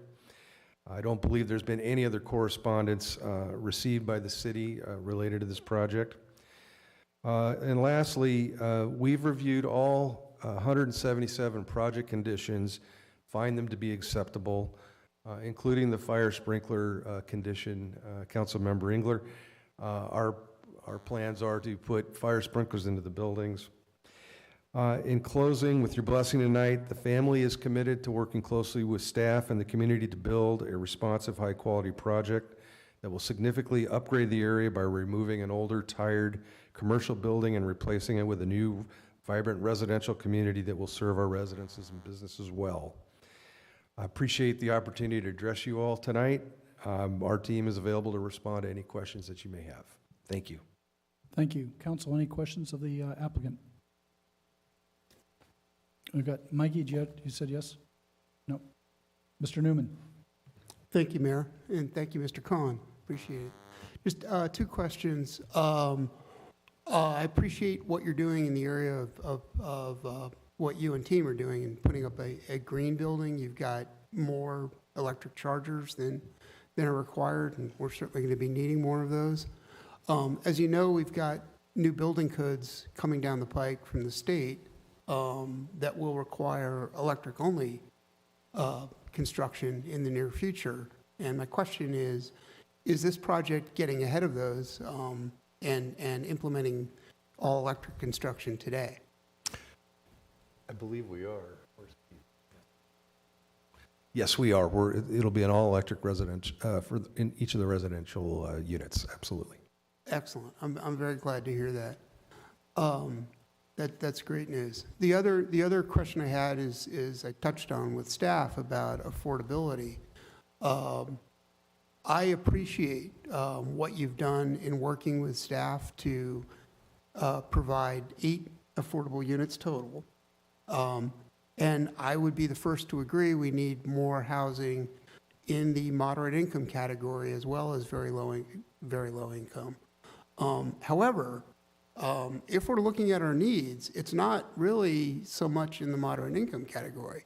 We're at, over the past 8 years, 742% of our RHNA needs in that area, and it's something like 12% in the very low income category. So I'll ask the same question I asked of staff. Why aren't there more units in the very low or low income category when that's our greatest need? Well, first of all, 6 very low units is an absolute loss to the project's pro forma. So it's losing money right out of the box. So that's why we came back in discussions with staff and our negotiations with 2 moderate, because that's all these projects can really fulfill if you want to see them get built. You know, these projects are providing lots of amenities for these residents. They are trying to adhere to sustainability practices that the city wants to see, as you've mentioned. So to be able to accommodate all those wants and desires, we're limited because we've, these projects do need to be profitable, otherwise they're not going to get built. So financially, you're saying this project would not be feasible with a higher number of either very low or low-income affordable units. Is That's that correct. Right, very good. Thank you. Councilman Engler. Thank you, Mr. Mayor. Yeah, I remember when we talked about this a couple of years ago. This is a good-looking project a couple of years ago, and I know we gave you feedback on parking because one of our council members was very interested in that. I believe even the mayor was very interested in that. And we gave you feedback on affordability, and you fulfilled both those conditions that we presented to you a couple of years ago. So my hat's off to you for that. I appreciate the efforts that's gone into that, and I appreciate the owners having come around to our side of that. There's one other wrinkle that's occurred in the last couple of years. We had a thing called the drought last year, and some of the things that we have been looking at in new projects is permeable paving. Is that something that's possible in this project as well? I'm certain it is, but let me ask our architect. Yeah, permeable paving is something that we can look at. My name is Keith McCloskey with KTGY. It's something that we've done on some projects. In areas like this, there's often challenges with infiltration, meaning we can make the pavers permeable, but the ground is just too dense and not permeable enough to actually absorb the water. But it's certainly something that we're willing to look at as we get into the finer details of the project during plan check. Great, yeah, no, and the fact that you put the little parkette out front there with multiple of the needed open space and ground helps offset some of that. It's just a thought I throw out to you. Yeah, and one of the other elements that we added to the project towards the end of the formal application development was the addition of planters along the long court side. So we've got a series of planters that flowed kind of downhill towards the north. They act as kind of a buffer to screen the garage and keep soft landscaping kind of front and center on the project. So that's an opportunity for ways to take roof rainwater, direct it to those planters and filter it that way. So we're always looking for ways to manage the stormwater on the projects, regardless of whether it's in parking lots or around the perimeter of the building. Thank you. No more questions? Thank you. I have a few questions, or just first start off with an observation and say thank you, as Councilman Engler had mentioned, that parking is a concern of mine on many of these projects coming forward. And I was reminded this last week when I was on the west side visiting my father that the traffic on the west side of Los Angeles and the ability to park is absolutely ridiculous. So that's why I am first and foremost on many of these projects, parking is a question I'm asking, and thank you for accommodating that request, because parking is going to be critical to a quality of life we enjoy here in Thousand Oaks. I want to also come back to a question for the applicant. We've had a number of projects come forth to the City Council here, and we've approved some really wonderful projects where they wind up getting sold off. We would like to have developers here who are committed to this wonderful city we have called Thousand Oaks. Is this project, and again, we're not under oath, you're not going to be held to perjury, under penalty of perjury, but is it one where the developer is obligated, not obligated, committed to the city and developing it, or is it going to be sold off? The owner is absolutely committed to building this project. That's about as succinct as you can be. Thank you so much. Appreciate it. Try to be succinct. Thank you. Any other questions from council? Real good. No more questions. Then we'll move to public speakers. We have 4 speakers, and we're going to allocate, Madam Clerk, 5 minutes for each. Thank you. First up on Zoom, we have Jackson Piper. Mr. Piper, you're on. You have 5 minutes, and I'll give you a 15-second warning if you need it. Please proceed. Thank you, Mr. Mayor, members of the City Council and City staff. My name is Jackson Piper, again from unincorporated Newbury Park. I'm a member of Ventura County YIMBY and Thousand Oaks Livability Action Network, here to speak in support of this project. I think all the benefits of this project have already been made pretty obvious. It offers 6 very low-income units and 2 moderate-income units. And that is a small contribution compared to the need we have as a city, but with a lot of these types of projects with small contributions, that builds us towards meeting that need. I understand that the density bonus is a bit of a concern. However, I'd like to point out the way that the density bonus works. Basically, this property could host 54 units of market rate housing if the developer chose to go that way. With the density bonus, the developer is going to make a trade where they provide those 6 units of very low income and the 2 units of the moderate income. In exchange, that bumps them up to a point where they can take advantage of the 35% density bonus and produce the additional market rate units. If this was a 100-unit potential project and they devoted 15% very low income to be part of that baseline project, that would enable them to go up to 150 units total, still keeping that 15-unit very low income amount. So I know it seems like a strange way of doing things, but the reality is, as the applicant said, it costs a lot of money to build, and it costs a lot of money even more to devote units at affordable levels. So density bonus is a way of incentivizing developers to say, this doesn't have to all be market rate.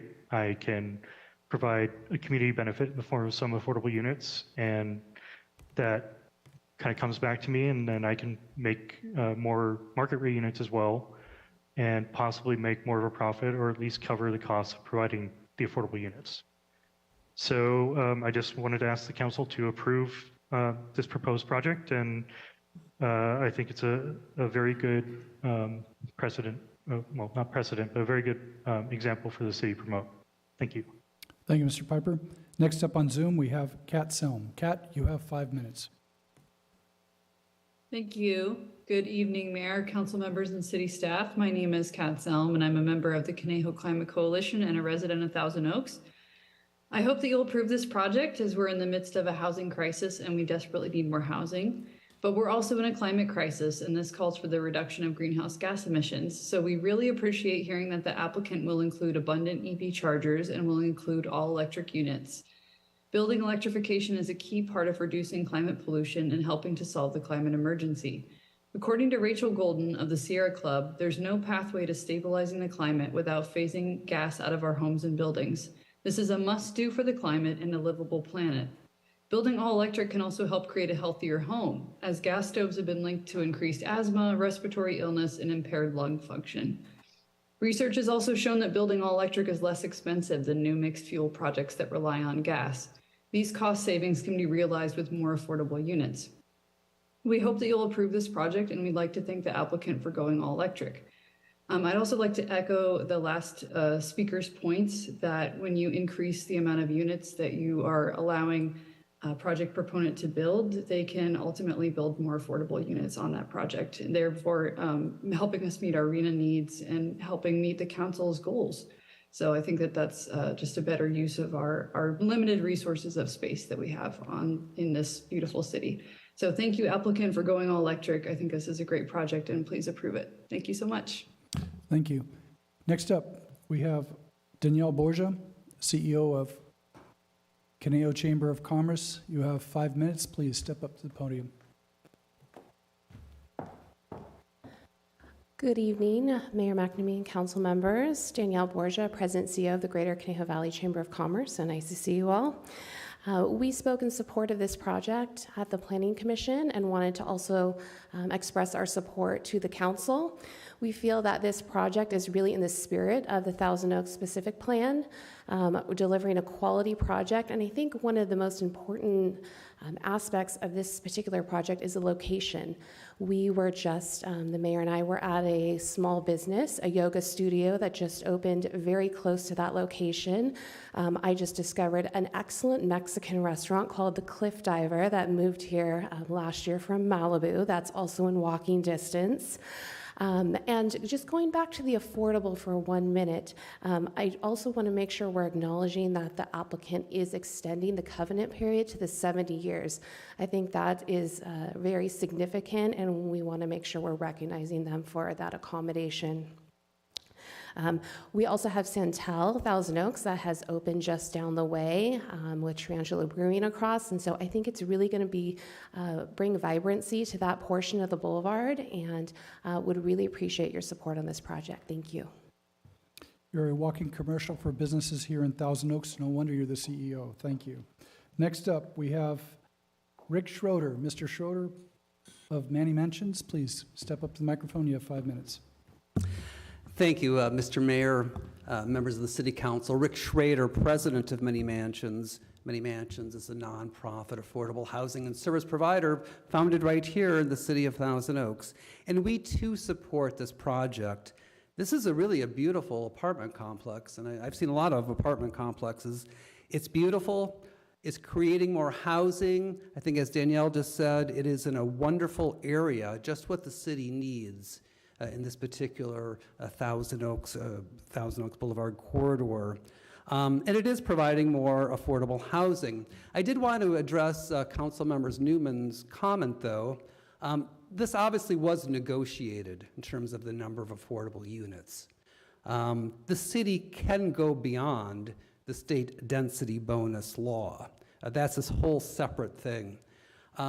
It would have been better had the city adopted last year or years ago the inclusionary housing ordinance.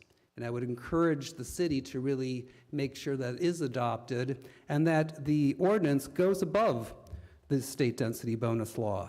But nevertheless, the fact that 6 very low income units are being created, I think, is significant. The rent levels for the very low income is much lower than the low income. Probably the difference between $800 a month and $1,300 a month, and obviously far below what the market rate is. And also the fact that the restriction is extended to 70 years. So many, many individuals and families, very low income individuals and families, will live in this beautiful apartment complex for many years, and it will really serve many residents of the city of Thousand Oaks. So we do strongly support this proposed project. Thank you. Thank you, Mr. Schrader. And if I mispronounced your last name, my apologies. Staff, response to the comments? None at this time. Council members, any comments? Mr. Adam? Thank you, Mayor. Oh, first, we have to close the public hearing. No, hold on. Oh, no, yeah. Applicant rebuttal, yes, sorry. Oh, the rebuttal. But also, any other staff questions? So, Mr. Adam, yes, you can ask a question before we move on to the hold in applicant rebuttal. abeyance for the rebuttal. Oh, is the rebuttal over? That was quick. If you're looking for a rebuttal, I want to see more marble in this town. So at this point of the meeting, we're allowed to ask questions of the council. Then we'll come back to the applicant rebuttal, and then we will close the hearing at that point. Mr. Adam, you're on. Go ahead. Thank you, Mayor. Yeah, and this is exactly where we want to see housing built, I have to say. We've talked about it over and over again, building along the 101 corridor, especially Thousand Oaks Boulevard. We're not invading our open space. We're not disrupting existing neighborhoods. And Mr. Adam? What? This is the question part for staff. No. Yes. Then if that's the case, we need to close the public hearing. This is questions go for ahead. staff Sorry. from council I thought members. we were done that. All of you are just fired up, ready to go off on comments here, but yes. Do you have any questions for staff? No, no questions. Oh, well, that's good. Now, applicant, would you like to rebut anything here at this point? We're good? Excellent. Okay. Now we close the public hearing and we give the floor to Councilmember Adam. You want to start over again, sir? Sure, why not? Thank you. As I was saying, this is exactly where we want to see housing built, right along the 101 corridor, no disruption of our open space or existing neighborhoods. I really like the project, the way it's been put together, particularly triple the green space that's required. I think that's important. The parklet will be nice for the kids to play in. And of the 8 affordable units, 6 of them are very low income, which we've been looking for. That's about 75%. And, you know, it brings an ingredient to the boulevard that's been missing for years, but it's starting to happen. And that ingredient is people. We haven't had a lot of people on the boulevard. I mean, we have people on the boulevard that drive in and visit the boulevard and do their business and then drive out. This puts people right in the heart of the boulevard, and they'll support our businesses. They won't have to drive as much, hopefully. And I really believe that when you add people to a community, that attracts the kind of amenities that we're looking for, and that's going to help the boulevard be revitalized. And I think we all want to see that. So I guess you can probably tell where I'm heading with this, and that would be to approve 11A. I think it's a good project, and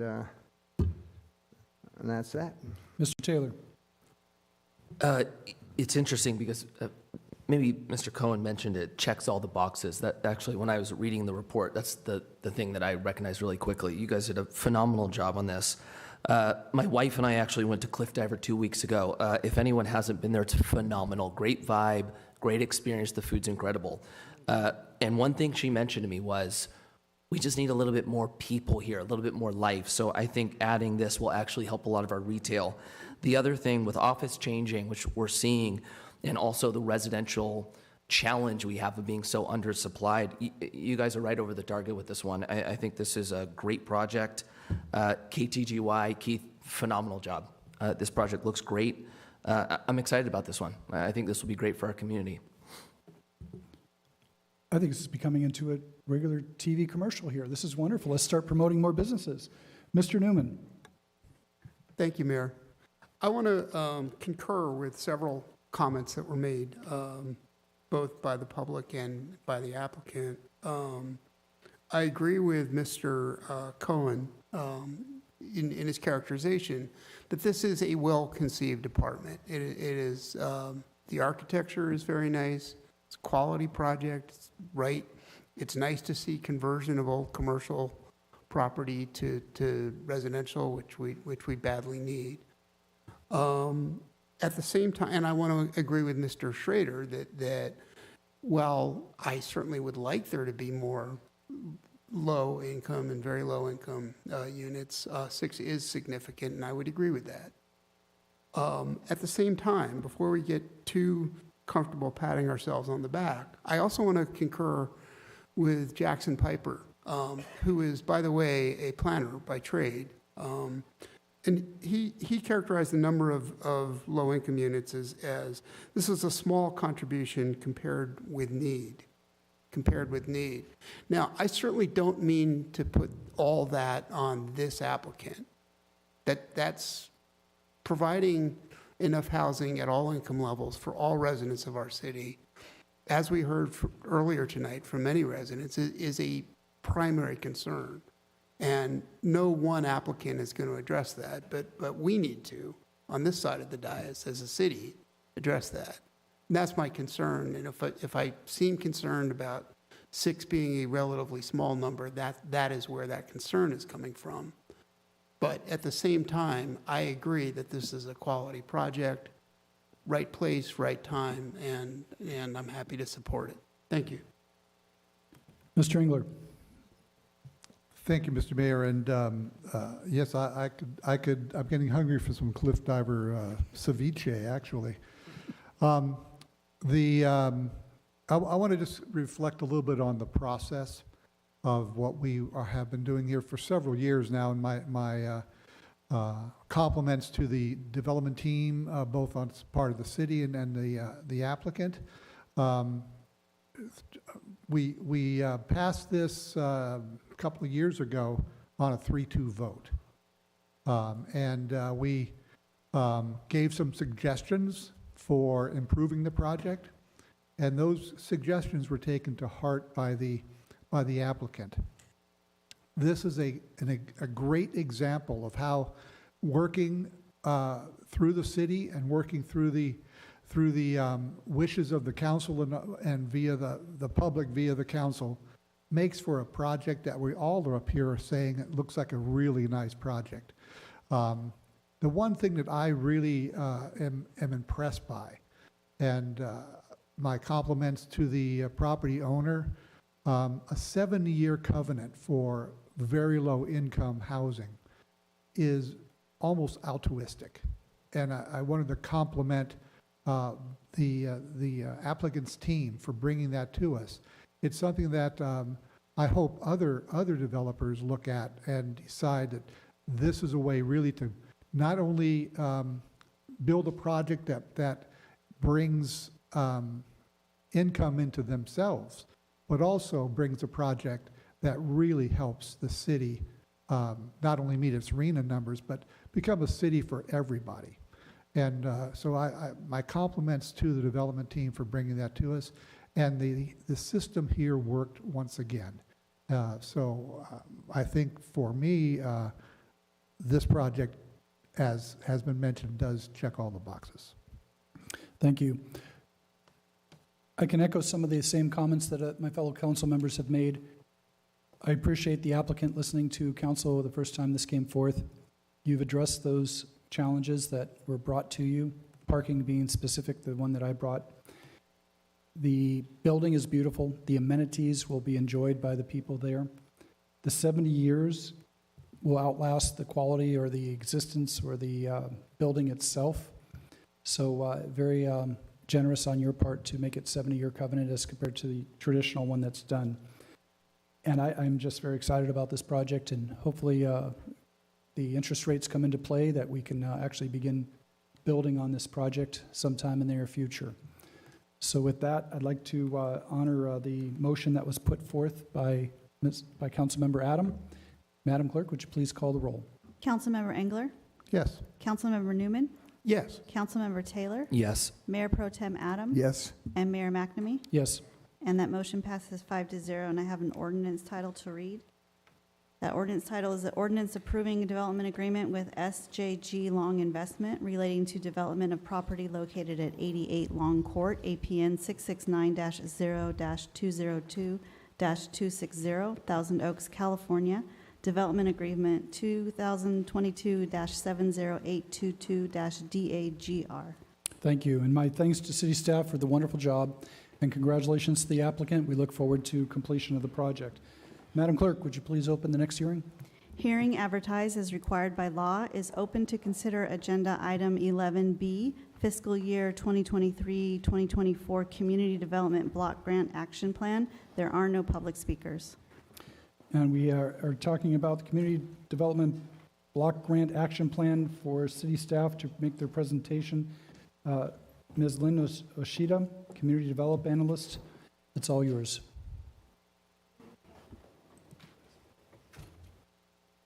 Good evening, Mayor and Council. This is the city's annual public hearing on the proposed use of the Community Development Block Grant, or CDBG funds, from the U.S. Department of Housing and Urban Development, or HUD.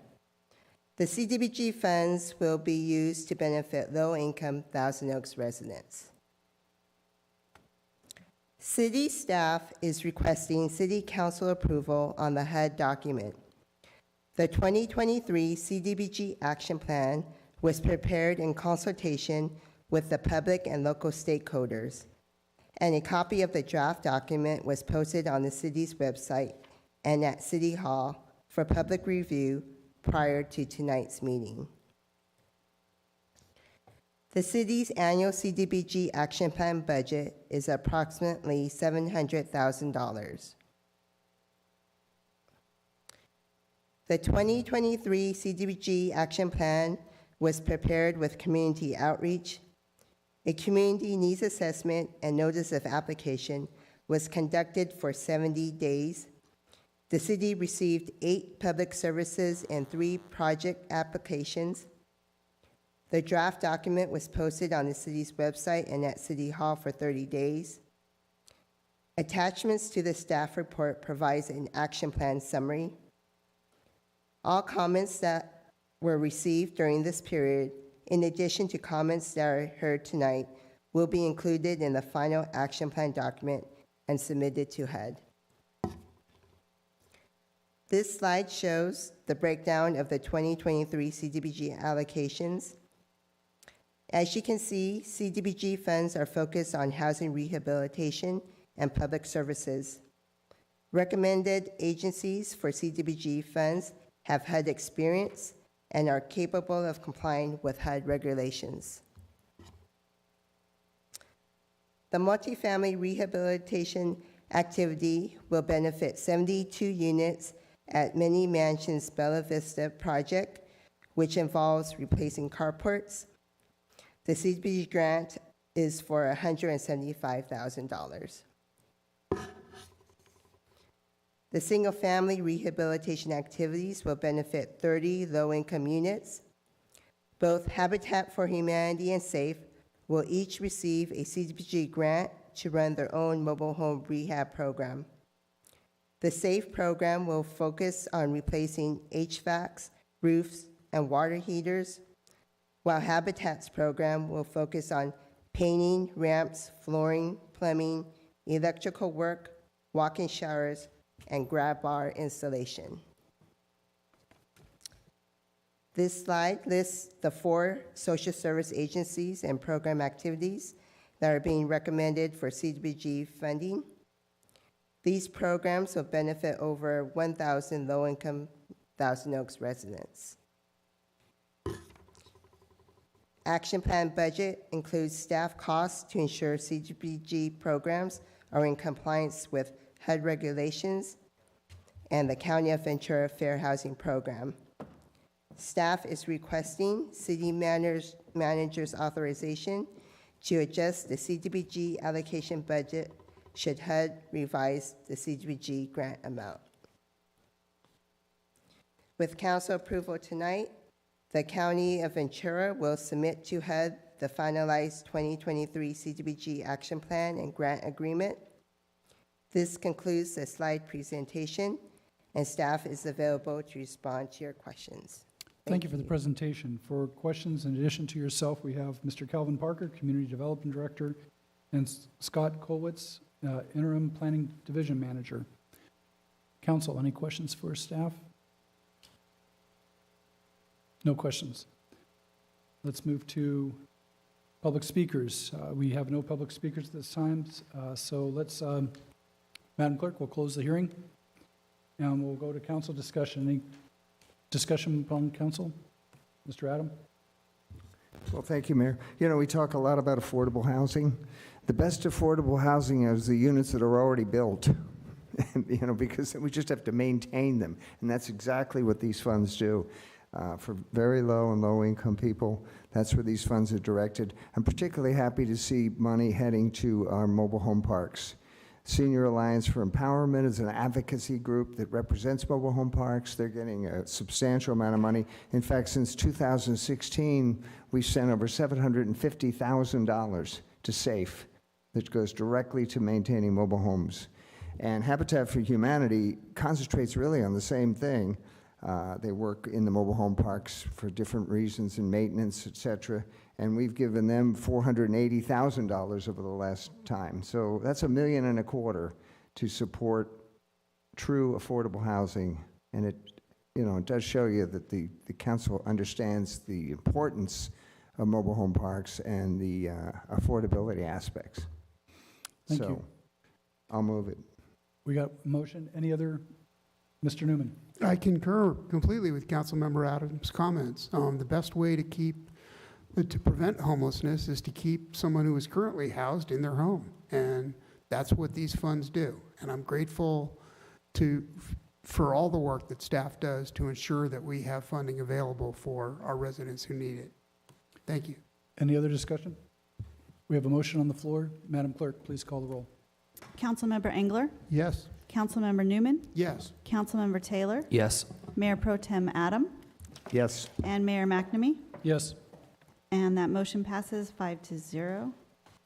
Madam Clerk, would you open 11C, proposed 2023 citywide user fees? Hearing advertised as required by law is open to consider agenda item number 11C, the proposed 2023 citywide user fees, and there are no speakers at this time. Thank you. We have staff member Ms. Jamie Boscarino, Finance Director, for the presentation. Jamie. Good evening, Mayor McNamee, council members.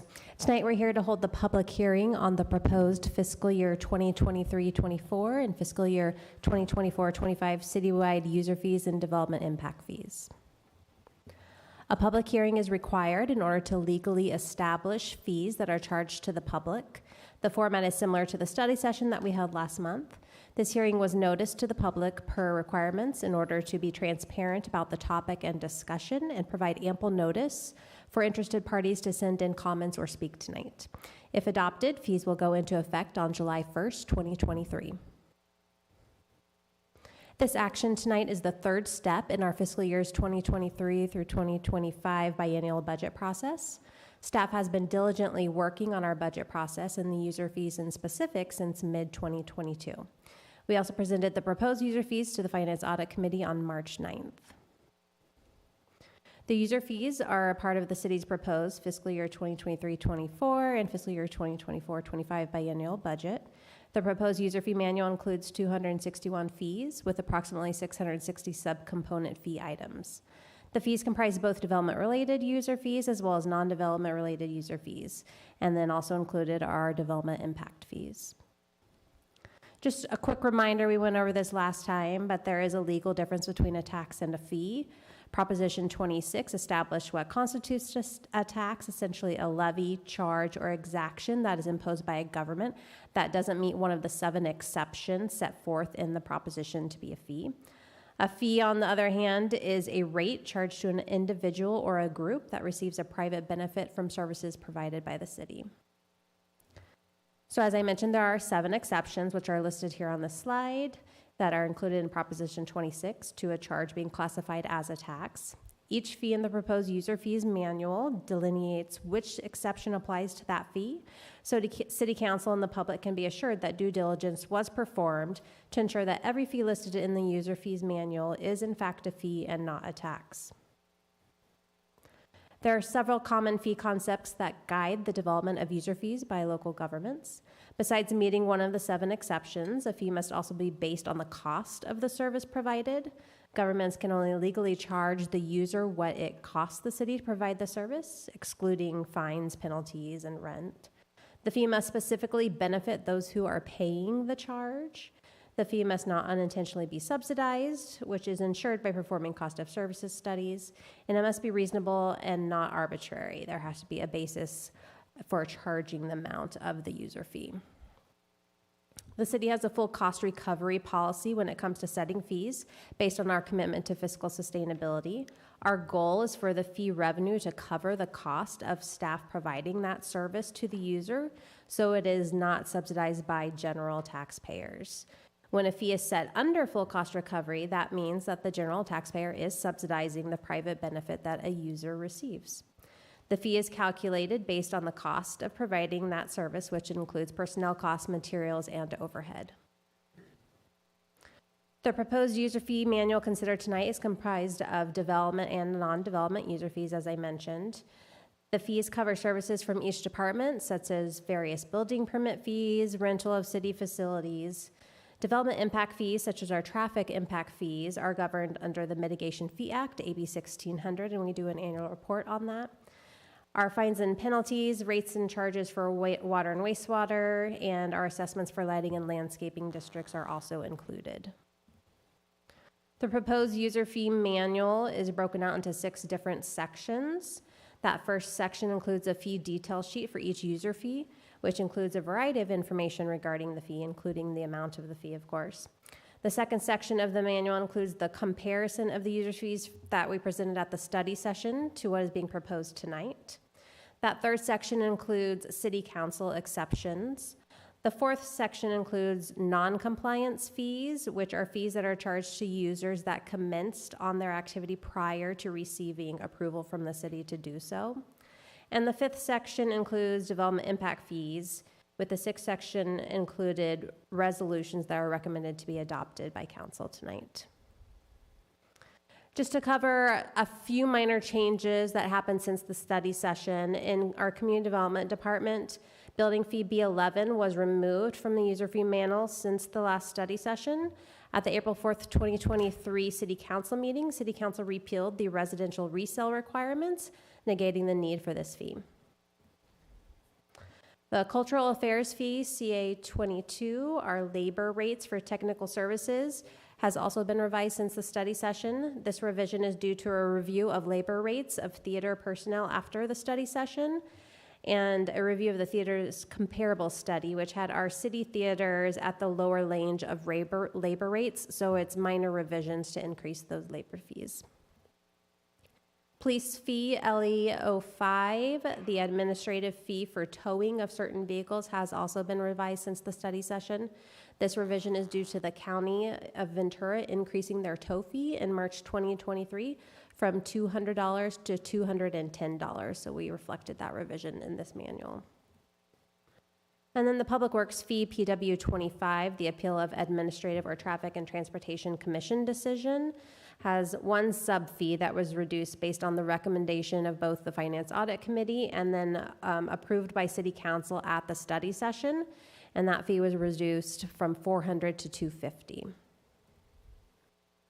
So staff's recommendations are to adopt the resolution approving the 2023 citywide fees, fines, penalties, rates, and assessments with non-compliance fees, adopt the resolution approving the traffic development impact fees, and adopt the resolution approving the police facilities development fee. And then also to find that this action is not a project as defined under the CEQA guidelines. I would like to thank Carrie Matson, our Deputy Finance Director, Brent Zakaida, our Budget Officer, Ryan Roman, our Senior Financial Analyst, all from our Finance Department that spent a lot of time putting this together over the past 6+ months. And then also staff from each of the departments, as they are also heavily involved in preparing this user fee manual. And with that, I would be happy to answer any questions. Ms. Boscarino, thank you for the wonderful presentation. Council members, any questions? No questions from council. Because we do not have any comments, public comments, we're going to close the hearing and open it up for council discussion. Mr. Newman? Thank you, Mayor. And thank you very much, Ms. Boscarino, for your presentation. I want to begin by complimenting you and your team on a magnificent job. All of us should be very grateful to live in a city that has such good, responsible, serious, competent fiscal management. And you've done a wonderful job with that. And it shows not only in these fees, but in the budget that's currently under development. And that's a real benefit for every resident here. So thank you for that.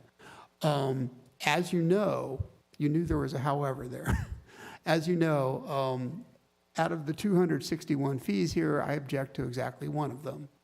And rather than having a baby bathwater problem, I'd like to move that we approved the bulk of these, 260 of them, and vote separately on the one which is about the appeal of crossing guards, which we've previously discussed twice before, and break that out as a separate vote, because I very much approve of the process and the way that you've managed it, and of 260 out of the 261 fees.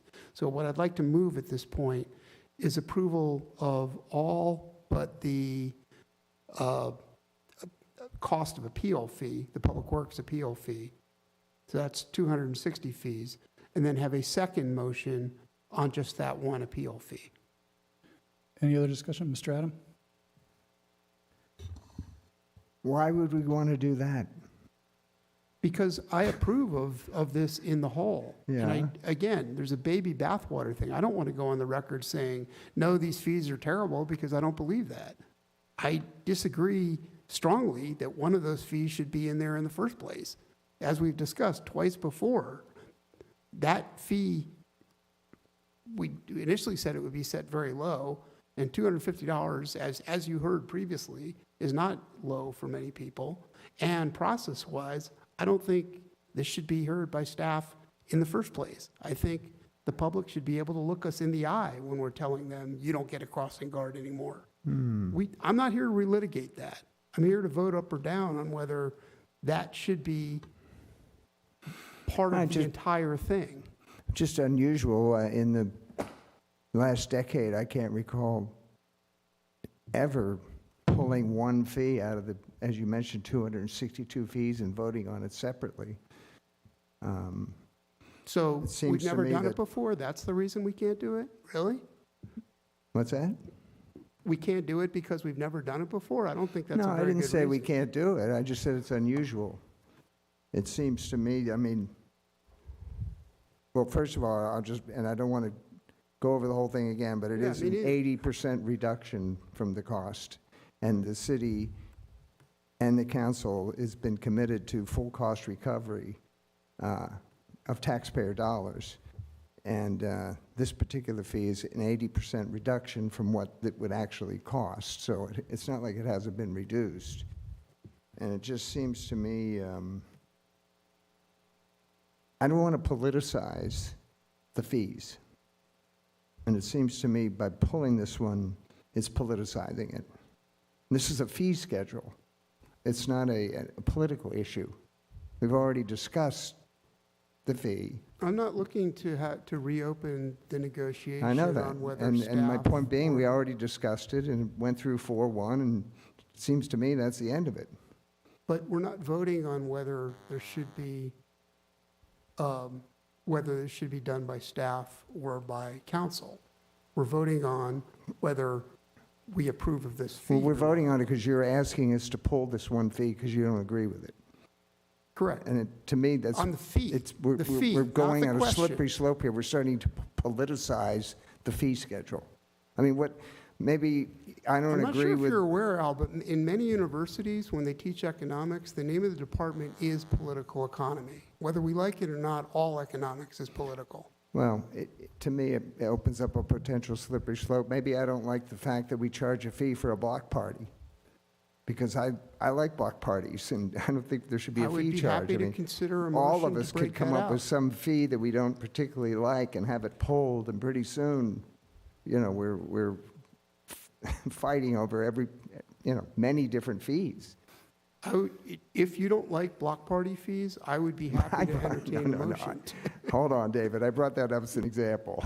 I'm aware, but all I'm saying is that on the whole, 260 firsts of this, I approve of. That's all I'm trying to say. Any other discussion? Mr. Engler, you've got your hand on. Anybody else speaker. have a thought on this? Mr. Engler, go ahead. No, I think, and I appreciate Councilmember Newman's interest in this topic, and I appreciate it. However, I think we've already litigated this at a prior meeting, and we directed staff to come to us with this fee. To pull it out at this moment seems to be redundant to do so, but I appreciate the fact that you have that interest in it, but we directed staff to bring this very fee back to us in this document. Mr. So I mean, Newman. it's already been voted on, so to speak. Mr. Newman. I'm sorry, not Mr. Newman, Mr. Taylor. I'm looking at you and saying Mr. Newman. Go ahead. It's okay. Mr. It's Taylor. actually, Mr. Engler kind of nailed it, but really, I think it's important for us to be mindful that we have a cost to do business. And right here, we're just going over what our fees are so that we don't accrue a loss. So I'd actually prefer keeping them all together and just voting on the financial aspect of the fees. Let's do it this way. If I can have our council members' attention here. Just, if I may? Yes. Just take a little stab here. Just out of curiosity, what do you think the fee should be? I disagree with there being a fee in the first place. We've had So you this think it should be discussion zero? before. I think that Is correct? there should not be a process for this because it should be Well, heard okay, hold on. by, may I finish, please? Of It course, should but I be just heard- asked a it simple should- question I'm and trying to getting a answer your complicated question. answer. Before, I'm sorry you interrupted me. I'm trying to answer your Okay, question. go ahead, David, sorry. As I've stated twice before at two previous hearings, I think the question of whether crossing guards get cut or not is so important that it should be heard directly by council. Therefore, it should not be heard by staff. Therefore, there is no cost recovery or a fee that would be necessary. That's been my position all along. Well, we're aware of that. We already went over that. So bottom line, you think there should be zero fee? For a $1,200 service, we should charge nothing? I think I'm So- not going to so- support the fee because I don't think it should be part of staff's process in the so first place. You think it should be zero? So as far as full recovery of taxpayer dollars, you don't approve of any recovery of We taxpayer have different dollars? interpretations about what a no vote on the fee means. In my mind, and I think I know best what's in my mind, a no vote means that I don't approve of staff doing the work that council should be doing. Not that staff should do work and not be paid for it. I haven't said that. I'm going to do this. Okay, as- I understand it. However, the staff is pretty clear that the cost of a hearing would be $1,200, and you're suggesting we charge nothing. And whereas I'm the- suggesting that whereas staff the- not do the work the council should do in the first well, place. Whereas the, I'm not suggesting what you said at all. I'm suggesting that we should do the work and not staff.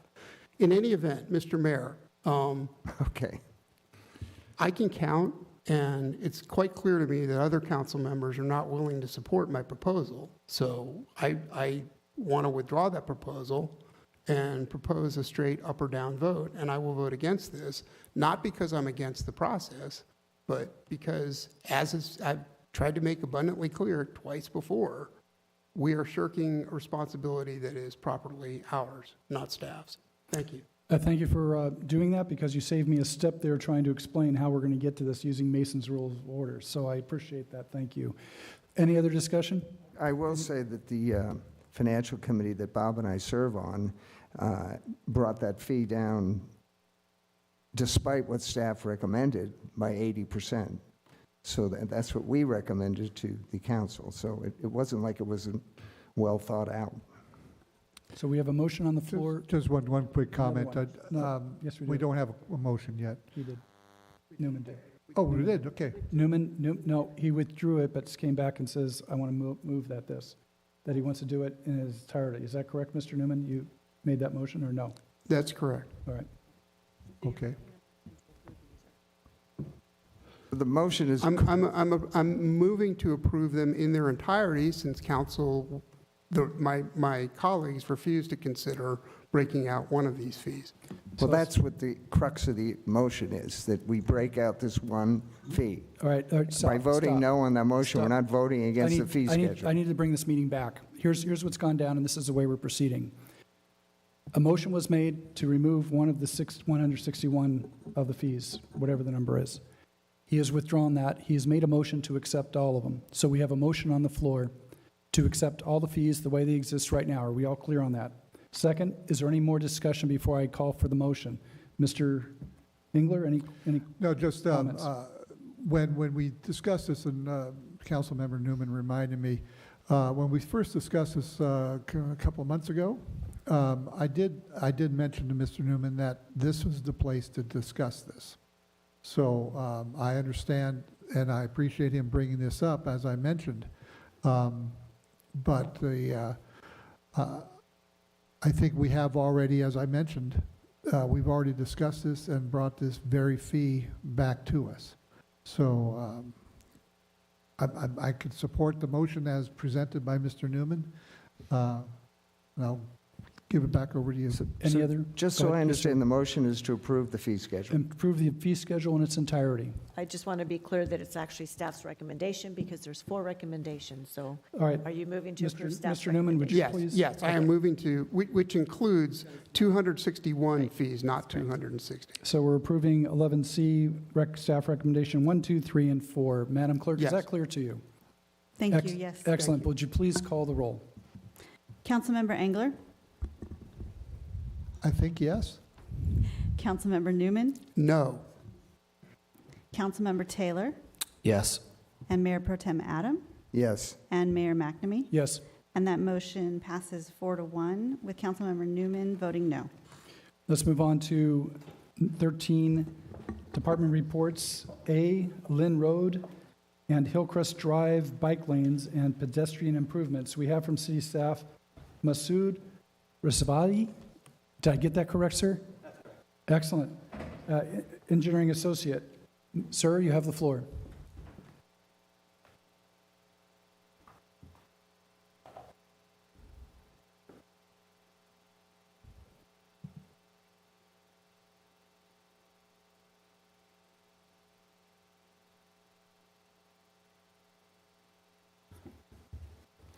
Mr. Mayor and members of the council, good evening. Tonight, I'll be providing you with a department report on 2 capital improvement projects, which will provide bike lane and pedestrian improvements. Along with me here tonight is City Engineer Nader Hidari. These 2 projects I'm highlighting tonight are along Lynn Road, shown in red, and on Hillcrest Drive, shown in blue. They've been combined into one presentation since they share similar design elements for bike lane improvements and are funded through the same grant funding sources. Both projects will improve safety for all modes of transportation, particularly pedestrians and cyclists, improve access to transit and shopping, connect the missing links that exist in sidewalks and bike lanes, and comply with accessibility requirements. The city has ongoing programs to improve mobility for pedestrians and cyclists through the community, which include Active Transportation Program, ATP, and Local Road Safety Plan, LRSP. These documents demonstrate the city's commitment to providing for a complete streets network of roads and are the blueprint for future citywide prioritized bicycle and pedestrian improvements, and have identified Lynn Road and Hillcrest Drive as high priorities. There are 4 types of bike lanes in California and are classified as Class 1, which is a trail where both pedestrian and cyclists are totally separated from traffic. Class 2 is a painted striped bike lane. Class 3 is a shared roadway. These can be used in low-speed residential streets as well as arterials such as Thousand Oaks Boulevard. And Class 4 is a separated bike lane. This is a type of bike lane that is being proposed on sections of the 2 projects we're presenting tonight. I'll discuss each project individually, starting with Lynn Road, which is one of the city's major arterial roadways. The limits of Lynn Road project are from Gainsborough Road to Reno Road and has posted speed limits of 45 to 50 miles an hour. The most significant changes are within the Caltrans's right-of-way near the 101 freeway, which currently has no bike lanes at all. Within the city's right-of-way, this project will convert existing buffered Class 2 bike lane to Class 4 separated bike lane with flexible and reflective delineated posts and construct incomplete sidewalks that's pending securing additional funding. The segments of the project highlighted on this slide is located within Caltrans's right-of-way. The needed improvements in this area will require spending a significant part of the schedule and the cost. Here, we'll restripe the roadway, convert northbound travel lane number 3 to a Class 3 bike lane, modify the bridge concrete barrier and fencing, and improve the uncontrolled pedestrian crossings with rectangular rapid flashing beacons. Since 75% of the project cost is associated with improvements in the Caltrans's right-of-way, I would like to highlight this segment. Here, we will install bike push button, modify the signal head and on-ramp signal in order to prohibit turning when the bike signal is on, add high visibility bike striping at both ramps.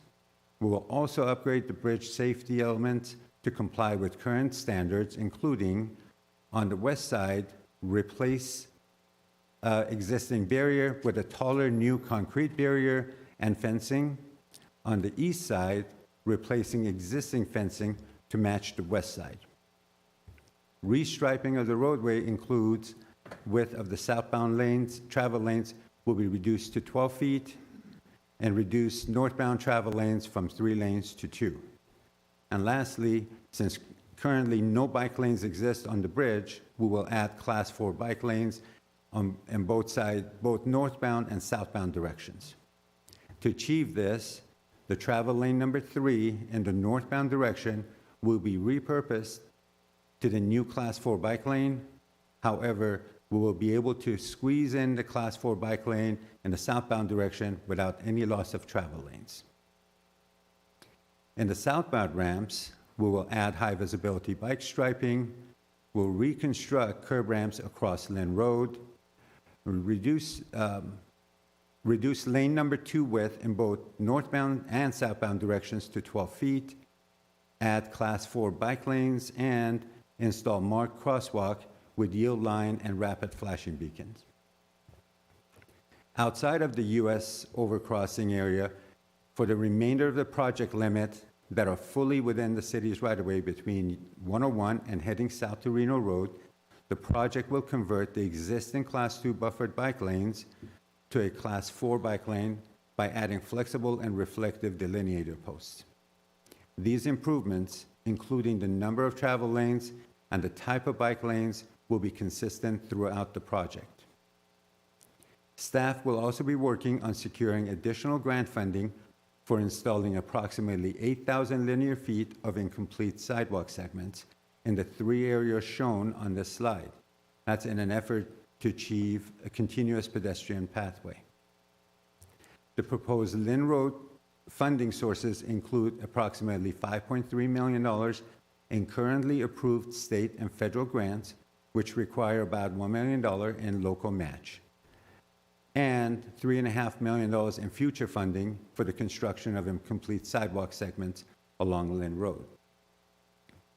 The first phase of this project starts with approving the cooperative agreement before you tonight in order to allow Caltrans to provide their support and oversight for preparing the appropriate planning and programming documents. These documents consist of extensive studies, including a detailed traffic study to properly assess the impact of the overcrossing modifications. Due to the multi-step Caltrans oversight process, we expect to complete the design process and begin the construction phase in 2027 with Council's approval.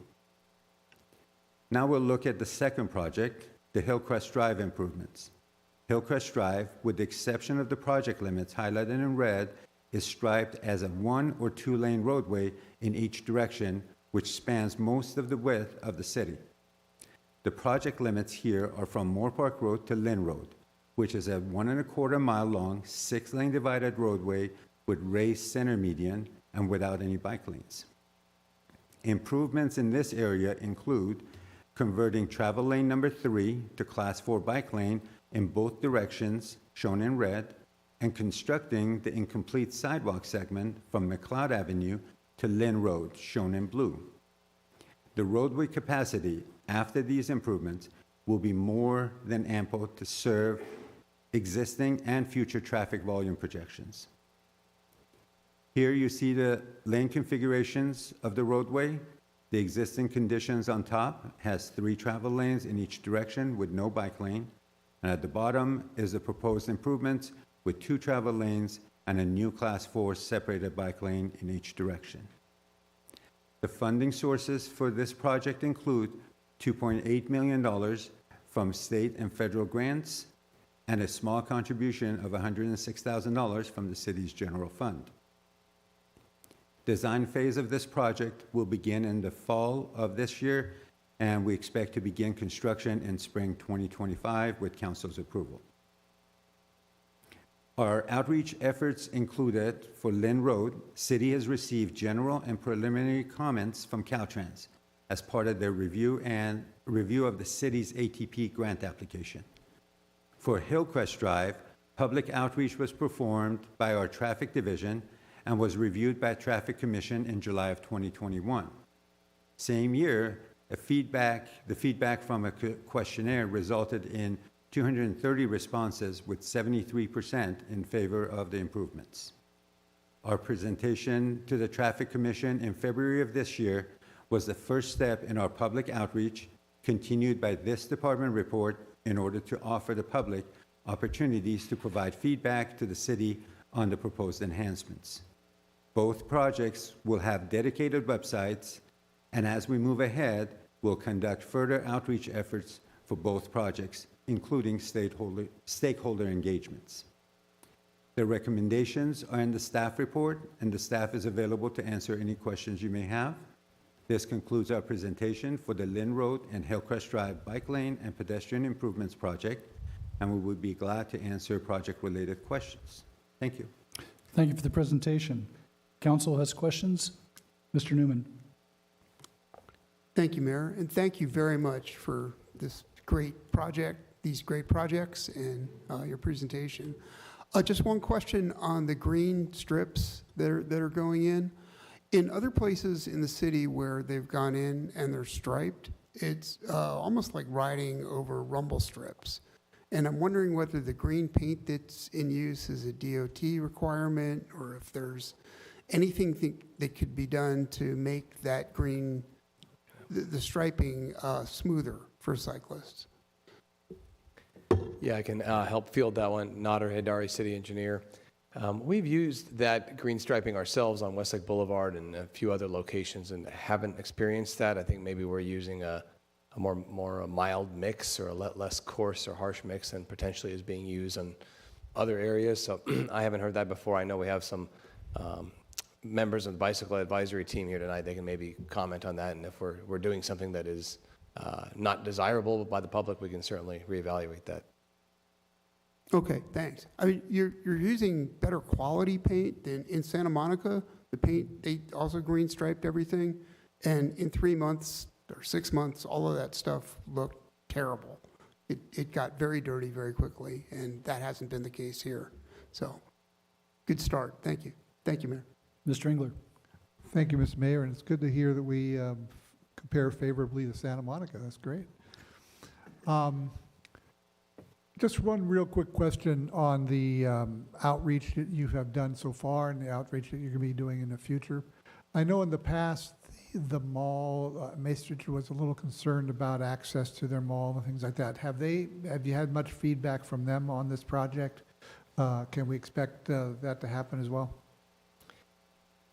Yeah, they were included in the 2021 outreach that we did. It wasn't only focused on them, it was focused on other elements and other users of Hillcrest, including the fire station that's out there, who indicated that they strongly support this project too, because currently for them to make an exit out of the fire station onto Hillcrest, they're jumping right in the travel lane, and this would actually give them a little bit of a buffer to enter. And so, but the mall did not have any a harsh or negative reaction at that time. It was more of a observationary and semi-neutral, but obviously more discussions will need to be had with them.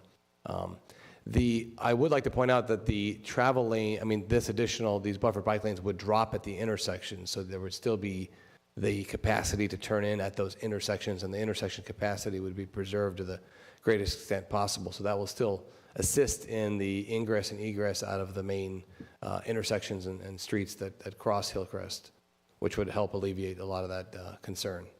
So they would still have their vehicular egress into their or ingress into their lots and everything.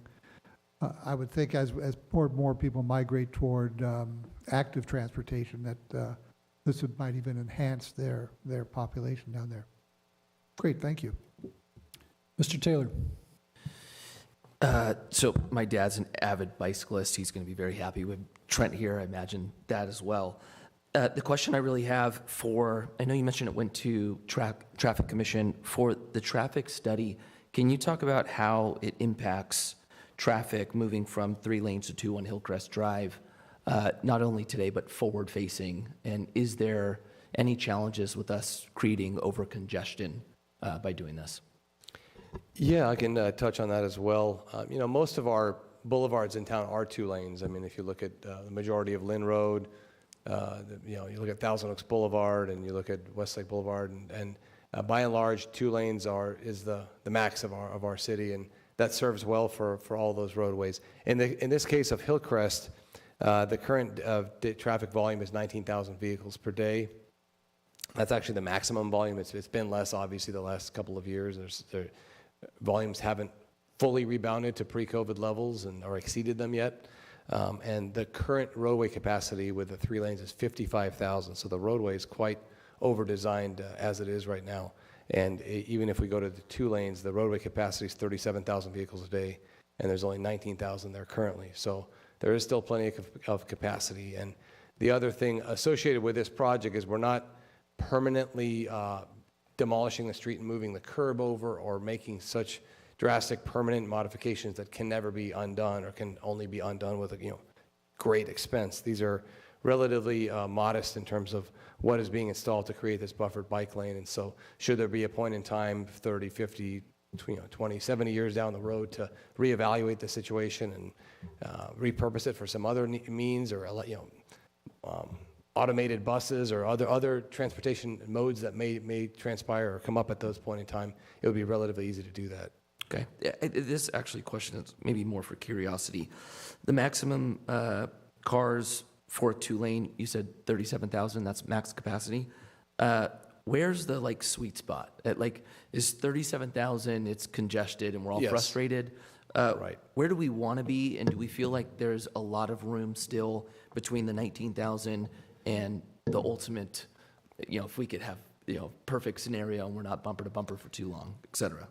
Right. If you were to have the 37,000 and you're at capacity, then your level of service is F. So that's what you want to avoid. And we don't have any roadways in town that are that right now. If you go to the other portions of Southern California, you'll experience that. But that is not a level of service. B or C can go up to 70 or 80% of that capacity. So you could go up to about 25,000 vehicles a day and still be in a acceptable or common type of level of service that you experience around town right now. And a lot of that is during the peak hour. The majority of the day, as everybody knows, there's quite a lot of capacity on our roadways, and that's it's easy to get around town. But during the peak hours, there is a little bit more buildup. And so the short answer is we're still in very good shape with the 19,000, and that's proven by the remainder of Hillcrest on both sides being 2 lanes and having similar capacities and functioning pretty well. Right. So I guess just to echo, we have 19,000 cars now. 25,000 is a sweet spot on 2-lane. And with what we're projecting, our growth becoming with all the new added units, population growth, we still feel pretty confident that we can hit that comfort zone of, or not exceed the 25,000. We do. And then if we do, in theory, we're not changing things too drastically where we still may have options in the future if that becomes the case. It wouldn't be locked in, correct. Thank you. I'd like to say that bicyclist safety is paramount in my mind's eye. Years ago, we had a bicyclist on Westlake Boulevard who was hit by a vehicle to the point where he was projected off the road. Took him a while to find the deceased bicyclist, and it was hit by a driver who was in distraction by texting. I appreciate and I'm glad that we're putting in those, what would you call those white cones that are up? What are those called? What's Those white markers? Current term for those? Current term is flexible delineators. Flexible delineators. Correct. Okay, that's I'll use that word. Thank you.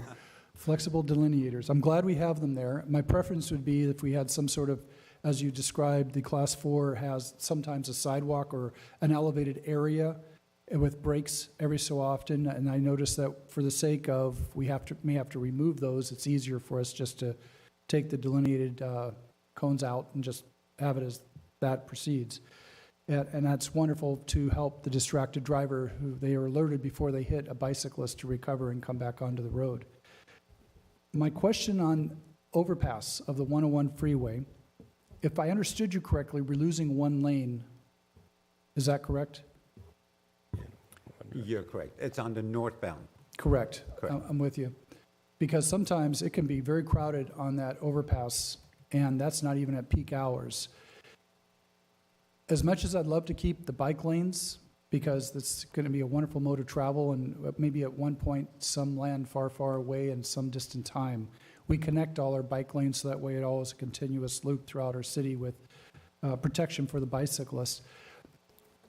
Are you comfortable with the idea of taking 1 lane out of that overpass when there's so much congestion at certain times of the day? All of that is going to be further studied, before the project were to go into final design or construction. So one of our first steps as we initiate this project and receive this grant and begin the design process and the environmental review process is to double check and study all of those elements in greater detail. And that is the one that for sure will be studied, and Caltrans will be studying it with us because it's actually their facility, the overpass over the 101. So all of that will be reviewed and verified before proceeding forward to make sure that the problem is not being created. Whatever we can do to ensure bicyclist safety, I'm all for. So whatever we can do in that regard is great. So some ways, even though as much as you theorize and project out and look at the traffic count at certain times of the day, oftentimes you never figure it out until actually it's put in there and you take a look and see what happens with driver behavior and how traffic flows. Any other council questions here? No. So we're at the point where we're going to go to speakers. Speakers have 3 minutes. We have several. First one up on Zoom is Jackson Piper. Jackson, you have 3 minutes. Thank you, Mr. Mayor, members of the City Council, and city staff. This should be the last time I'm speaking with you tonight. So my name is Jackson Piper from unincorporated Newbury Park. I'm a member of TO Livability Action Network and also Ventura County YIMBY, advocating for housing throughout Ventura County. I have both a very positive and a very concerned reaction to this proposal before us. Positive because the scope of it is great. It's great to see the potential for bike lane improvements and sidewalk improvements on both Lynn and Hillcrest. I live off of Lynn. There is no way I would ever cycle on it the way it is now. But as a planner, as someone concerned about climate change, as someone who is advocating for more housing in the city, I don't feel that what's proposed is adequate enough. Lynn Road is basically a freeway. You've got a 50-mile-per-hour speed limit, which means nothing. You've got a design speed that allows up to 70 miles an hour, maybe. To have those metal posts be the only thing separating people on bikes from the vehicles that are going at high speeds that are thousands of pounds, it's not a good idea. It doesn't accomplish safety for those bicyclists, and it doesn't accomplish, in the larger scheme, the necessary mode shift from drivers going short distances in our community to people riding on bikes to cover those distances, which factually, in cities across America, most trips are 3 miles or less. You could easily cover that distance, even in Thousand Oaks, even on terrain, with a bike or an e-bike.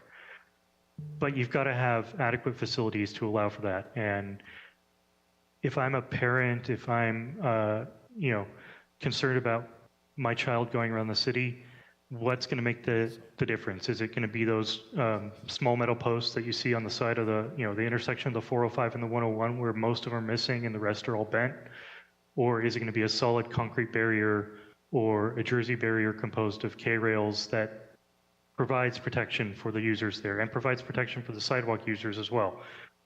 I know it would cost a lot more money to add in that kind of protection, but to develop bicycle facilities without that protection means that it's not really going to serve anyone except for maybe a few brave recreational cyclists. And we really need to think of cycling as transport and get people comfortable with using bicyclists. And the only way to do that on an arterial road like Lynn 15 seconds. is to put in protection that's sufficient enough. So thank you. Thank you, Mr. Piper. Next up, we have Clint Foltz. Clint, you have 3 minutes. Hello, my name is Clint Foltz. I'm a resident of Thousand Oaks and a member of the Conejo Climate Coalition and Ventura County YIMBY.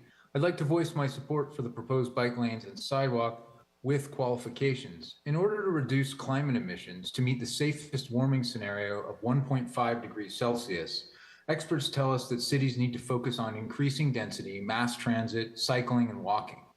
The data is clear.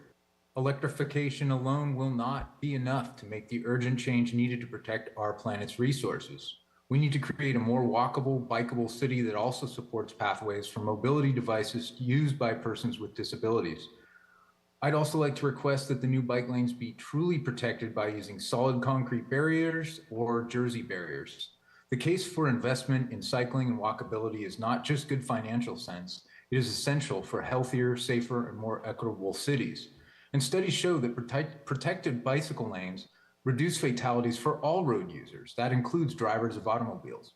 Sidewalk and bike lane networks create more economic value annually than they cost to build, given the transportation cost savings and the public health benefits of increased exercise.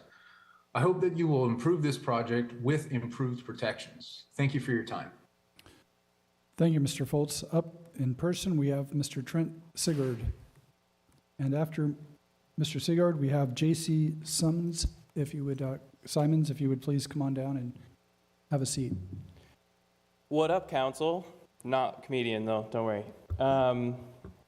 Let's see here. New houses are being built on the boulevard. The boulevard also needs bike lanes. Don't want to leave that out of this. On the overpass, let me paint a picture for you. You're coming from Lynn Ranch. You're trying to go across the freeway. The bike lane puts you in between the right turning lane and the first straight lane, which is the right on-ramp lane. So as I go across the intersection of Hillcrest, I am then put in the right turning lane onto the freeway, and that left lane also has the option to turn left. So there's a negotiation that happens there with drivers. Well, I'll look at them, I'll put my hand out, and I'll actually get in front of the cars in the middle lane. It's a very stressful intersection to accommodate. When I'm on the bridge, I frequently play out in my head what it would be like to fall over into any of the 6 lanes of highway. The barrier's lower than this desk. And when I'm up on my bike, I don't want to fall. So getting a bike lane, getting a fence there would be very good and very safe. There was also talk about Costco making an easement on the horse path next to the Sprouts. That was something that Kathy Noam was working on. The Class 4 bike lanes, I want to echo the comment that we really need physical barriers. Flex posts really don't work. Before I go into what I would like, what can we do now that would be very cheap is rumble stripping the road in between that barrier, just on the inside of the outside lane. I know how I react to rumble strips as a driver, and I immediately correct my driving. So that's something we can do now. What I would propose is either planter boxes, if we want to keep them removable, planter boxes. I think K-rails are ugly. I think we put in the white flex posts. The community's gonna lose it. They're ugly. You know, we have a very beautiful town with really great standards. And so I think an extra cost in the protection to make it beautiful is very worth it. And yeah, cars are replaceable, people aren't. And then Hillcrest, there is actually a bike path along the Oaks side of Hillcrest. I hardly ever use it, but it is there. It'd be nice to get bike lanes on the other side. 15 seconds. And Apple Maps and Google Maps both route you on Hillcrest Road and T.O. Boulevard. And let's get those robustified. Thank you. Thank you, Mr. Sigurd. J.C. Simons, you're up. 3 minutes, sir. J.C. Simmons, yes. Good evening, Mayor, Council, Thousand Oaks. J.C. Simmons, avid cyclist. I've been riding around here for 25 years, past president of the Conejo Valley Cycle Club. I've been a member of the Bicycle Advisory Team with Kathy ever since we were founded back 20 years ago. I've been working with the city on improving bicycle structure all over town. When I first came to the Bicycle Advisory Team, I was arguing for a bike lane on Lynn Road, and I was told that will never happen.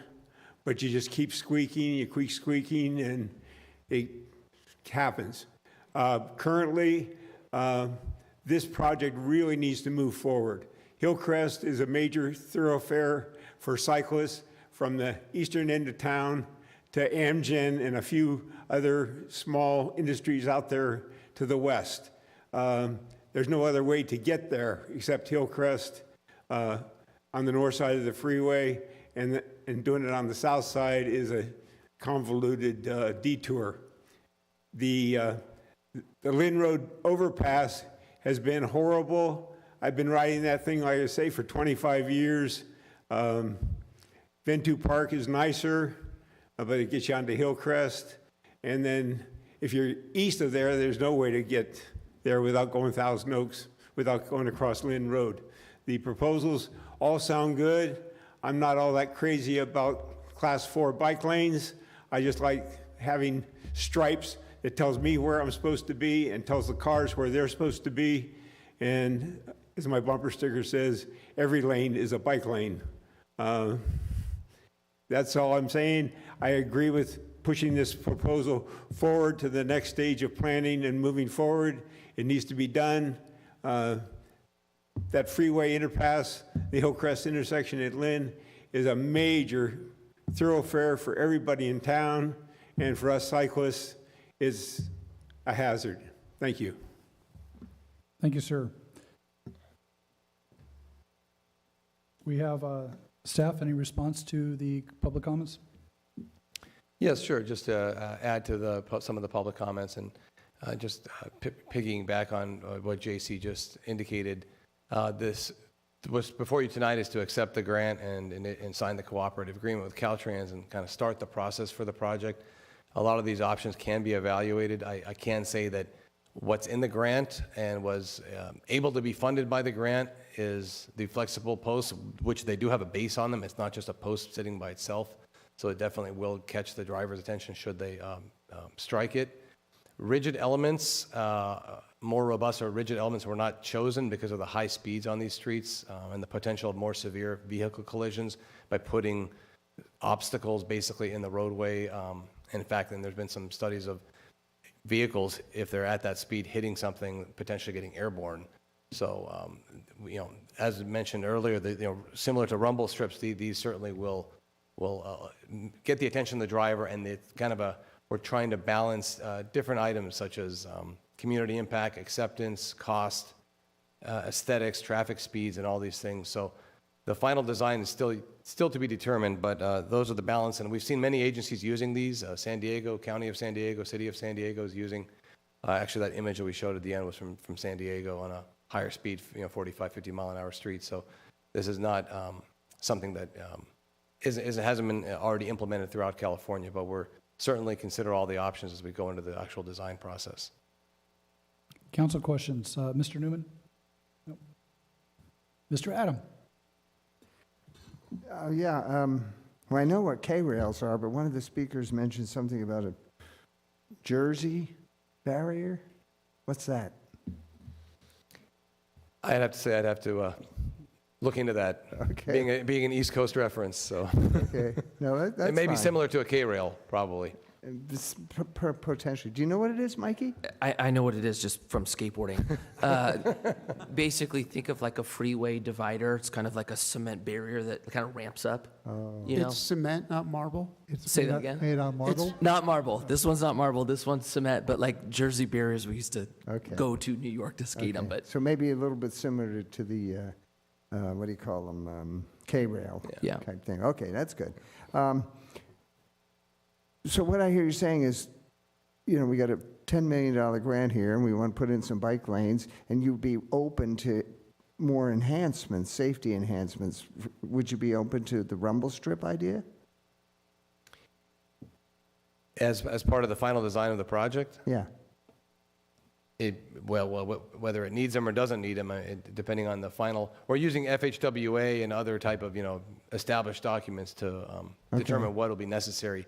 If the delineators themselves with the bases at some particular frequency is sufficient, then you may not need additional rumble strips between them, but if not, those can be added. Whatever we can afford or squeeze into the grant and provide us the greatest protection we can, we'll certainly endeavor Can I to just provide. bring up those rumble strips, because the Santa Rosa Road has rumble strips, and boy, they definitely get your attention. If your tire drifts over onto one of them, it's quite a loud noise, and you realize you got to get straightened out.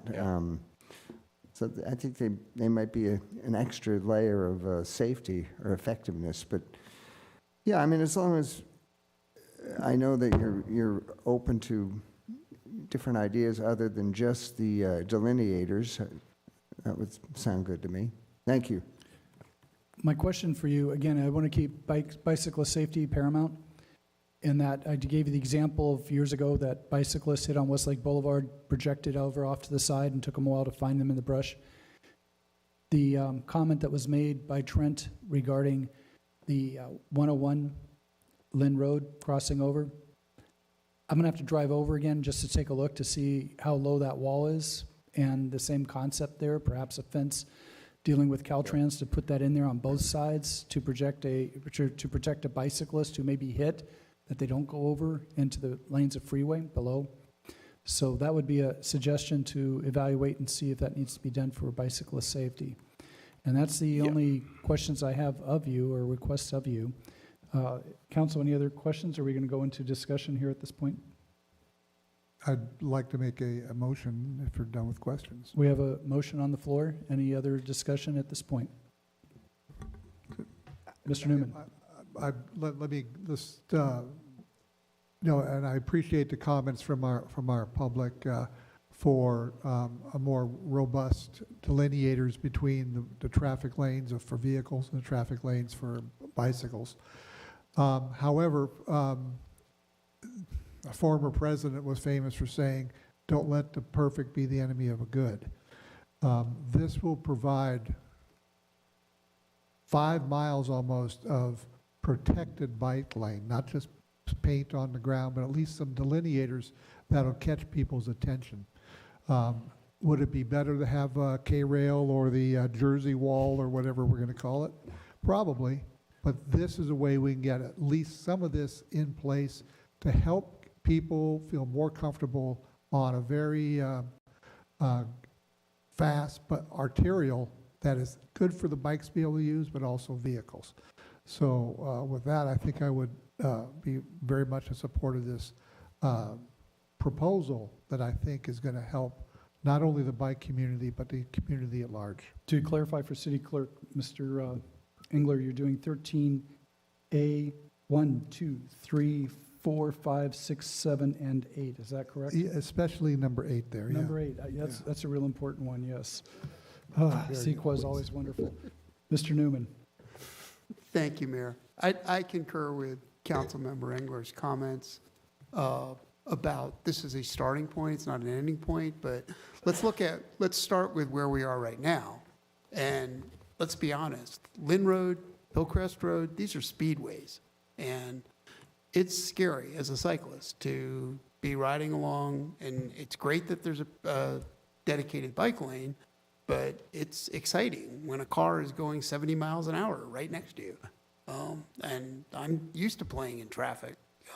I used to ride in New York City, and cars don't go at 70 miles an hour there, at least. They do here.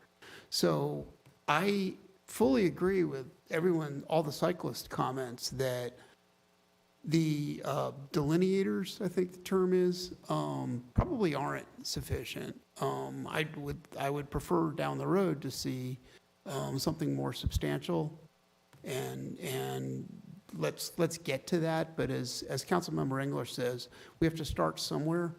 So I want to compliment staff on 2 things here. One is the funding part of this. You've pulled in lots of funding, and this is very expensive to do, and you've pulled in a lot of different funding from multiple different sources and not put any extra burden on taxpayers to do this. That's an important point to make. Number 2 is the larger point. Protected bike lanes, dedicated and protected bike lanes, are safer for everyone, not just for cyclists. If you look at other cities that have put in dedicated lanes with physical dividers, more permanent ones, the number of fatalities have decreased, as have the number of accidents. And that's better for motorists, and it's better for cyclists alike. The only concerns I want to raise are, I agree with the comments that Jackson Piper and Clint Fultz made, that let's look at what we're trying to do here. If the goal is to get more people riding, and it should be, I'm concerned, I share their concerns that these floppy things, while they may get a motorist's attention, might not stop them. I'm not sure rumble strips will either. And a cyclist's experience on Santa Rosa Road is that if you look at Santa Rosa, the bike part of that, before and after the rumble strips went in, what happened is that there was less street sweeping done after the rumble strips went in. So there was more debris, so it became known as Goat Head Alley because people were getting flat tires all the time because the street was never swept up. So, you know, we need to keep a lane that's clear, that's dedicated, that's safe. And while I don't think this is 100% of what we could do in that area, I think it's a good start. And so I'll support it on that basis. Thank you. Thank you. Just a real Mr. quick- Adam, go ahead. Real quick comment. Thank you, Mayor. You know, we've heard over the years about concerns about speeds on mostly Lynn Road, but also Hillcrest. And it would seem to me that if we're going to put in these bike lanes and we're going to squeeze 3 lanes down to 2, there's a real potential to lower the speeds that are on those roads. What do you think, David? Turn your mic on. I concur that it has the traffic calming potential. There you go. And I would hope that it would have that effect. So we might get that added benefit of bike lanes and traffic calming both. Traffic might go down from 70 to 60. Well, okay. Anyway, thank you. Thank you, sir. Any other comments? What I'd like to do is ask for a motion. I think Bob, you Mr. made a Engler motion? had the motion. I believe I did make the motion all the way down to number 8. That's right, we counted them out. Madam Clerk? Councilmember Engler? Yes. Councilmember Newman? Yes. Councilmember Taylor? Yes. Mayor Pro Tem Adam? Yes. And Mayor McNamee? Yes. And that motion passes 5-0. Excellent. Next up, we have 16A, Annual Federal Meeting 2023, National Leagues of Cities.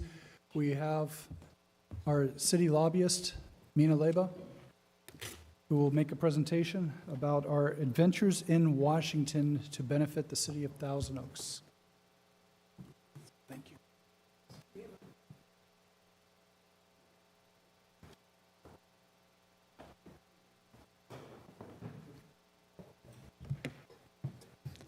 Good evening, council members.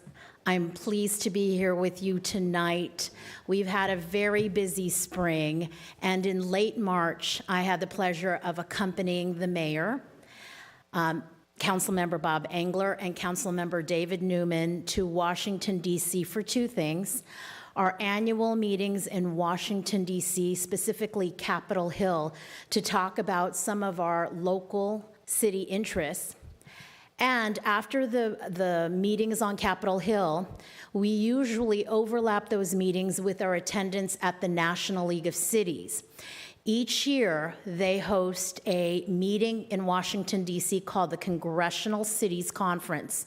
This is a time where the National League of Cities provides an update on what's going on in Washington, D.C., provides their platform for 2023, but uses the time to provide educational seminars, breakout sessions, and some fine keynote speakers to provide a good perspective for us to bring home. So I, at this point, would like to turn this over to the mayor to provide some information on what took place. And before I proceed, I just wanted to caution for the audience that during our meetings, although there were 3 of us, and it is reflected in your staff report, we only limited each meeting to 2 council members. So that is specified directly in your staff report. So Mayor, without further ado, thank you. Thank you, Ms. Leba. I appreciate you bringing that up because I was going to as well, so that way it assures that we did not violate the Brown Act. So thank you for doing that. I have to say this trip was a delightful, very productive, and exhausting trip. We were there for a full week in Washington, D.C., and you cannot walk through Washington, D.C. without running into a government building or a museum. A lot of history there in Washington, but we spent 10 hours to sometimes 12 hours a day doing work on behalf of the city. We met with Congresswoman Julia Brownley, who was gracious enough to take time out of her day to discuss issues concerning Thousand Oaks and our ask to improve our city. We also met with the offices of Senator Feinstein as well as Padilla and their staff to, again, ask for needs here in the city and grants accordingly. We also met with the Environmental Protection Agency, Department of the Interior, Office of Wildland Fire, Department of Housing and Urban Development, National Endowment of the Arts. The purpose of these meetings was to seek support for Thousand Oaks, for example, with EV charging stations, to place them around the city strategically, so people who live in apartment buildings that do not have an EV station, they have some place to go to charge up their vehicle. Here at City Hall, the libraries, and so forth. We're moving over to more electric, and by providing more EV stations, makes it more convenient for our residents. Also, as I go out on Sundays to be at the malls and ask people their concerns about Thousand Oaks, I'm finding quite a few people stop off in Thousand Oaks to charge up their EV cars on their way for a long trip coming from the north to the south or from the south to the north. Great for Thousand Oaks because we get people who have lunch, do some shopping while their cars are charging. Wonderful. Bring your tax dollars here. We appreciate that. We also talked about microgrids for the City Resilience Hub and family assistance. The challenge is that microgrids, when we have a fire, power outages, we have happen during the summer with brown and blackouts, we have power that needs to run the city, and the microgrids will allow that entity to run independent of our power grid with Southern California Edison. Also, microgrids for our city water pumps.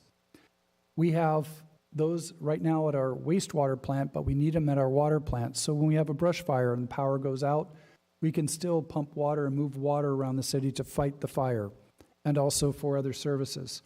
We talked about stormwater capture and diversion project, especially on the east side, where after rain occurs, we're able to capture some of that water, do some preliminary treatment, send it over to Las Virgenes Water Treatment Plant, where they will take that water, put it through reverse osmosis, and reuse that water. Terrific way of water sustainability here in Thousand Oaks. We also looked at ADA development of the open trail space, so that way those who are handicapped here in our city can fully enjoy the beauty of our trails. We're asked for money to allow for a study to see how we can make that more accessible to those who may be challenged on our trails and make it more accessible for them. The NCL conference we attended had some terrific speakers. This is where our delegation went and met with other members of other cities throughout the country. Featured breakout sessions where we learned a great deal and exchanged ideas. And I can tell you from listening to the concerns of other cities throughout the country, we are light years ahead with what we do here in Thousand Oaks. Our city staff is on top of many things that other cities around the country are still trying to figure out. So it was a reassurance that we're doing a good job here, thanks to city staff, thanks to our city manager and our city attorney. Mina, thank you for your efforts there. And if I may digress for a moment here, this was a challenge schedule. Again, 10 hours a day, moving from senators' offices to congressman's office to all the different departments. It was a logistic nightmare. And I like to say that the one who made it easy, got us all boned up on what we're going to say and what our asks are, is Mina Leba, our city lobbyist, who, this is a luxury we have in our city. And it's a luxury we enjoy, but it also brings back the dollars to the city to benefit the people of Thousand Oaks, because absent her, we would not have done as well as we did with the ask of the various legislators. Mina is one that other cities lean on to get insights as to what's happening in lobbying. I'm very grateful we have her on board, and I'm sure my other council members will say the same when they have a moment here. I want to compliment my other council members. We kind of called it a show, and we took it on the road, and we did a great job bouncing questions back and forth and statements among myself and my other council colleagues. It was one that it kept it fresh, kept the message on track, and if one forgot to mention something, the other council member could pick it up and talk about it. And that, I think, was very effective. So effective that, Mina, if I may share some of the successes, is that okay? feedback from Congresswoman Julia Brownley is that she has selected 2 of our city projects to put in consideration for funding in Washington, D.C. And that's direct congressional spending on microgrids for our city water pumps and the stormwater capture and diversion project.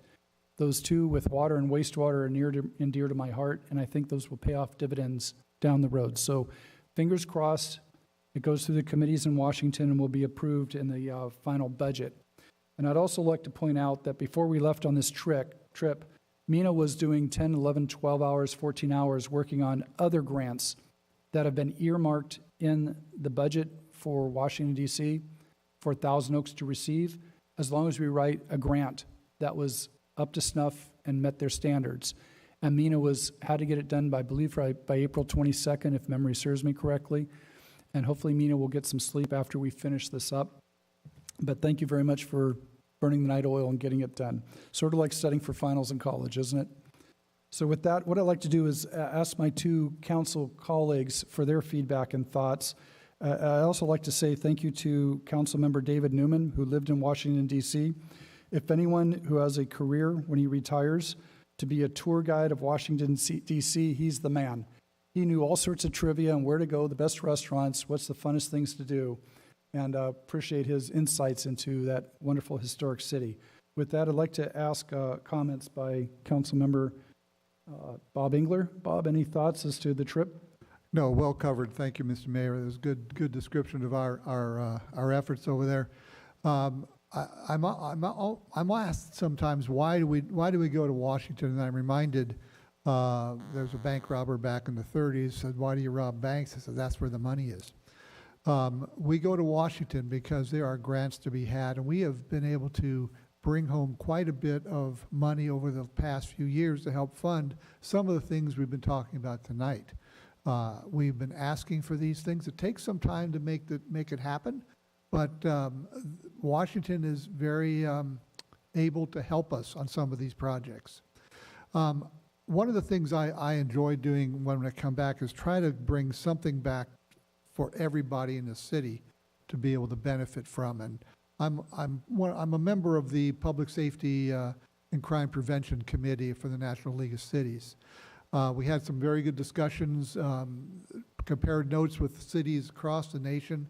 Every police force across the nation is struggling to fill vacancies.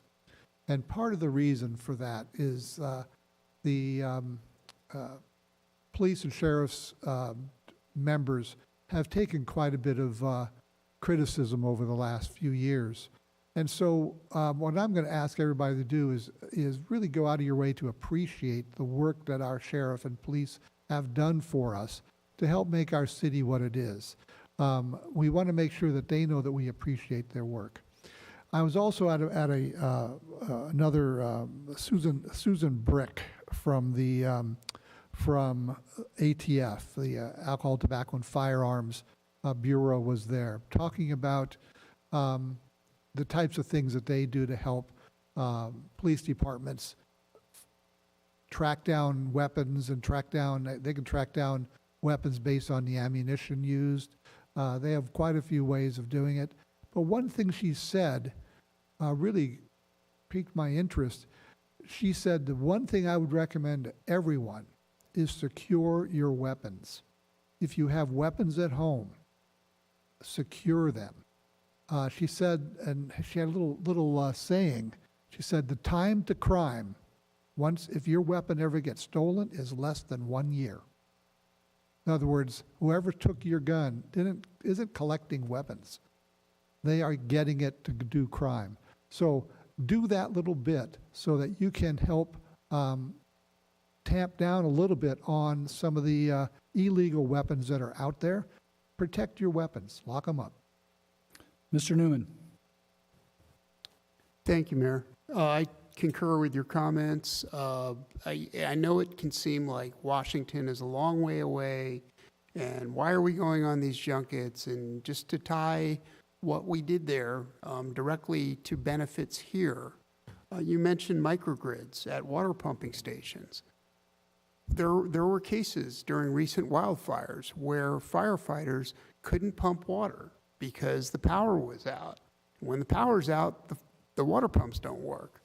Ventura had a terrible problem in the Thomas Fire, I think it was, in 2017, where they sustained more than 1,000 buildings being destroyed and more than $2.2 billion in damage because the power was out and they couldn't pump water.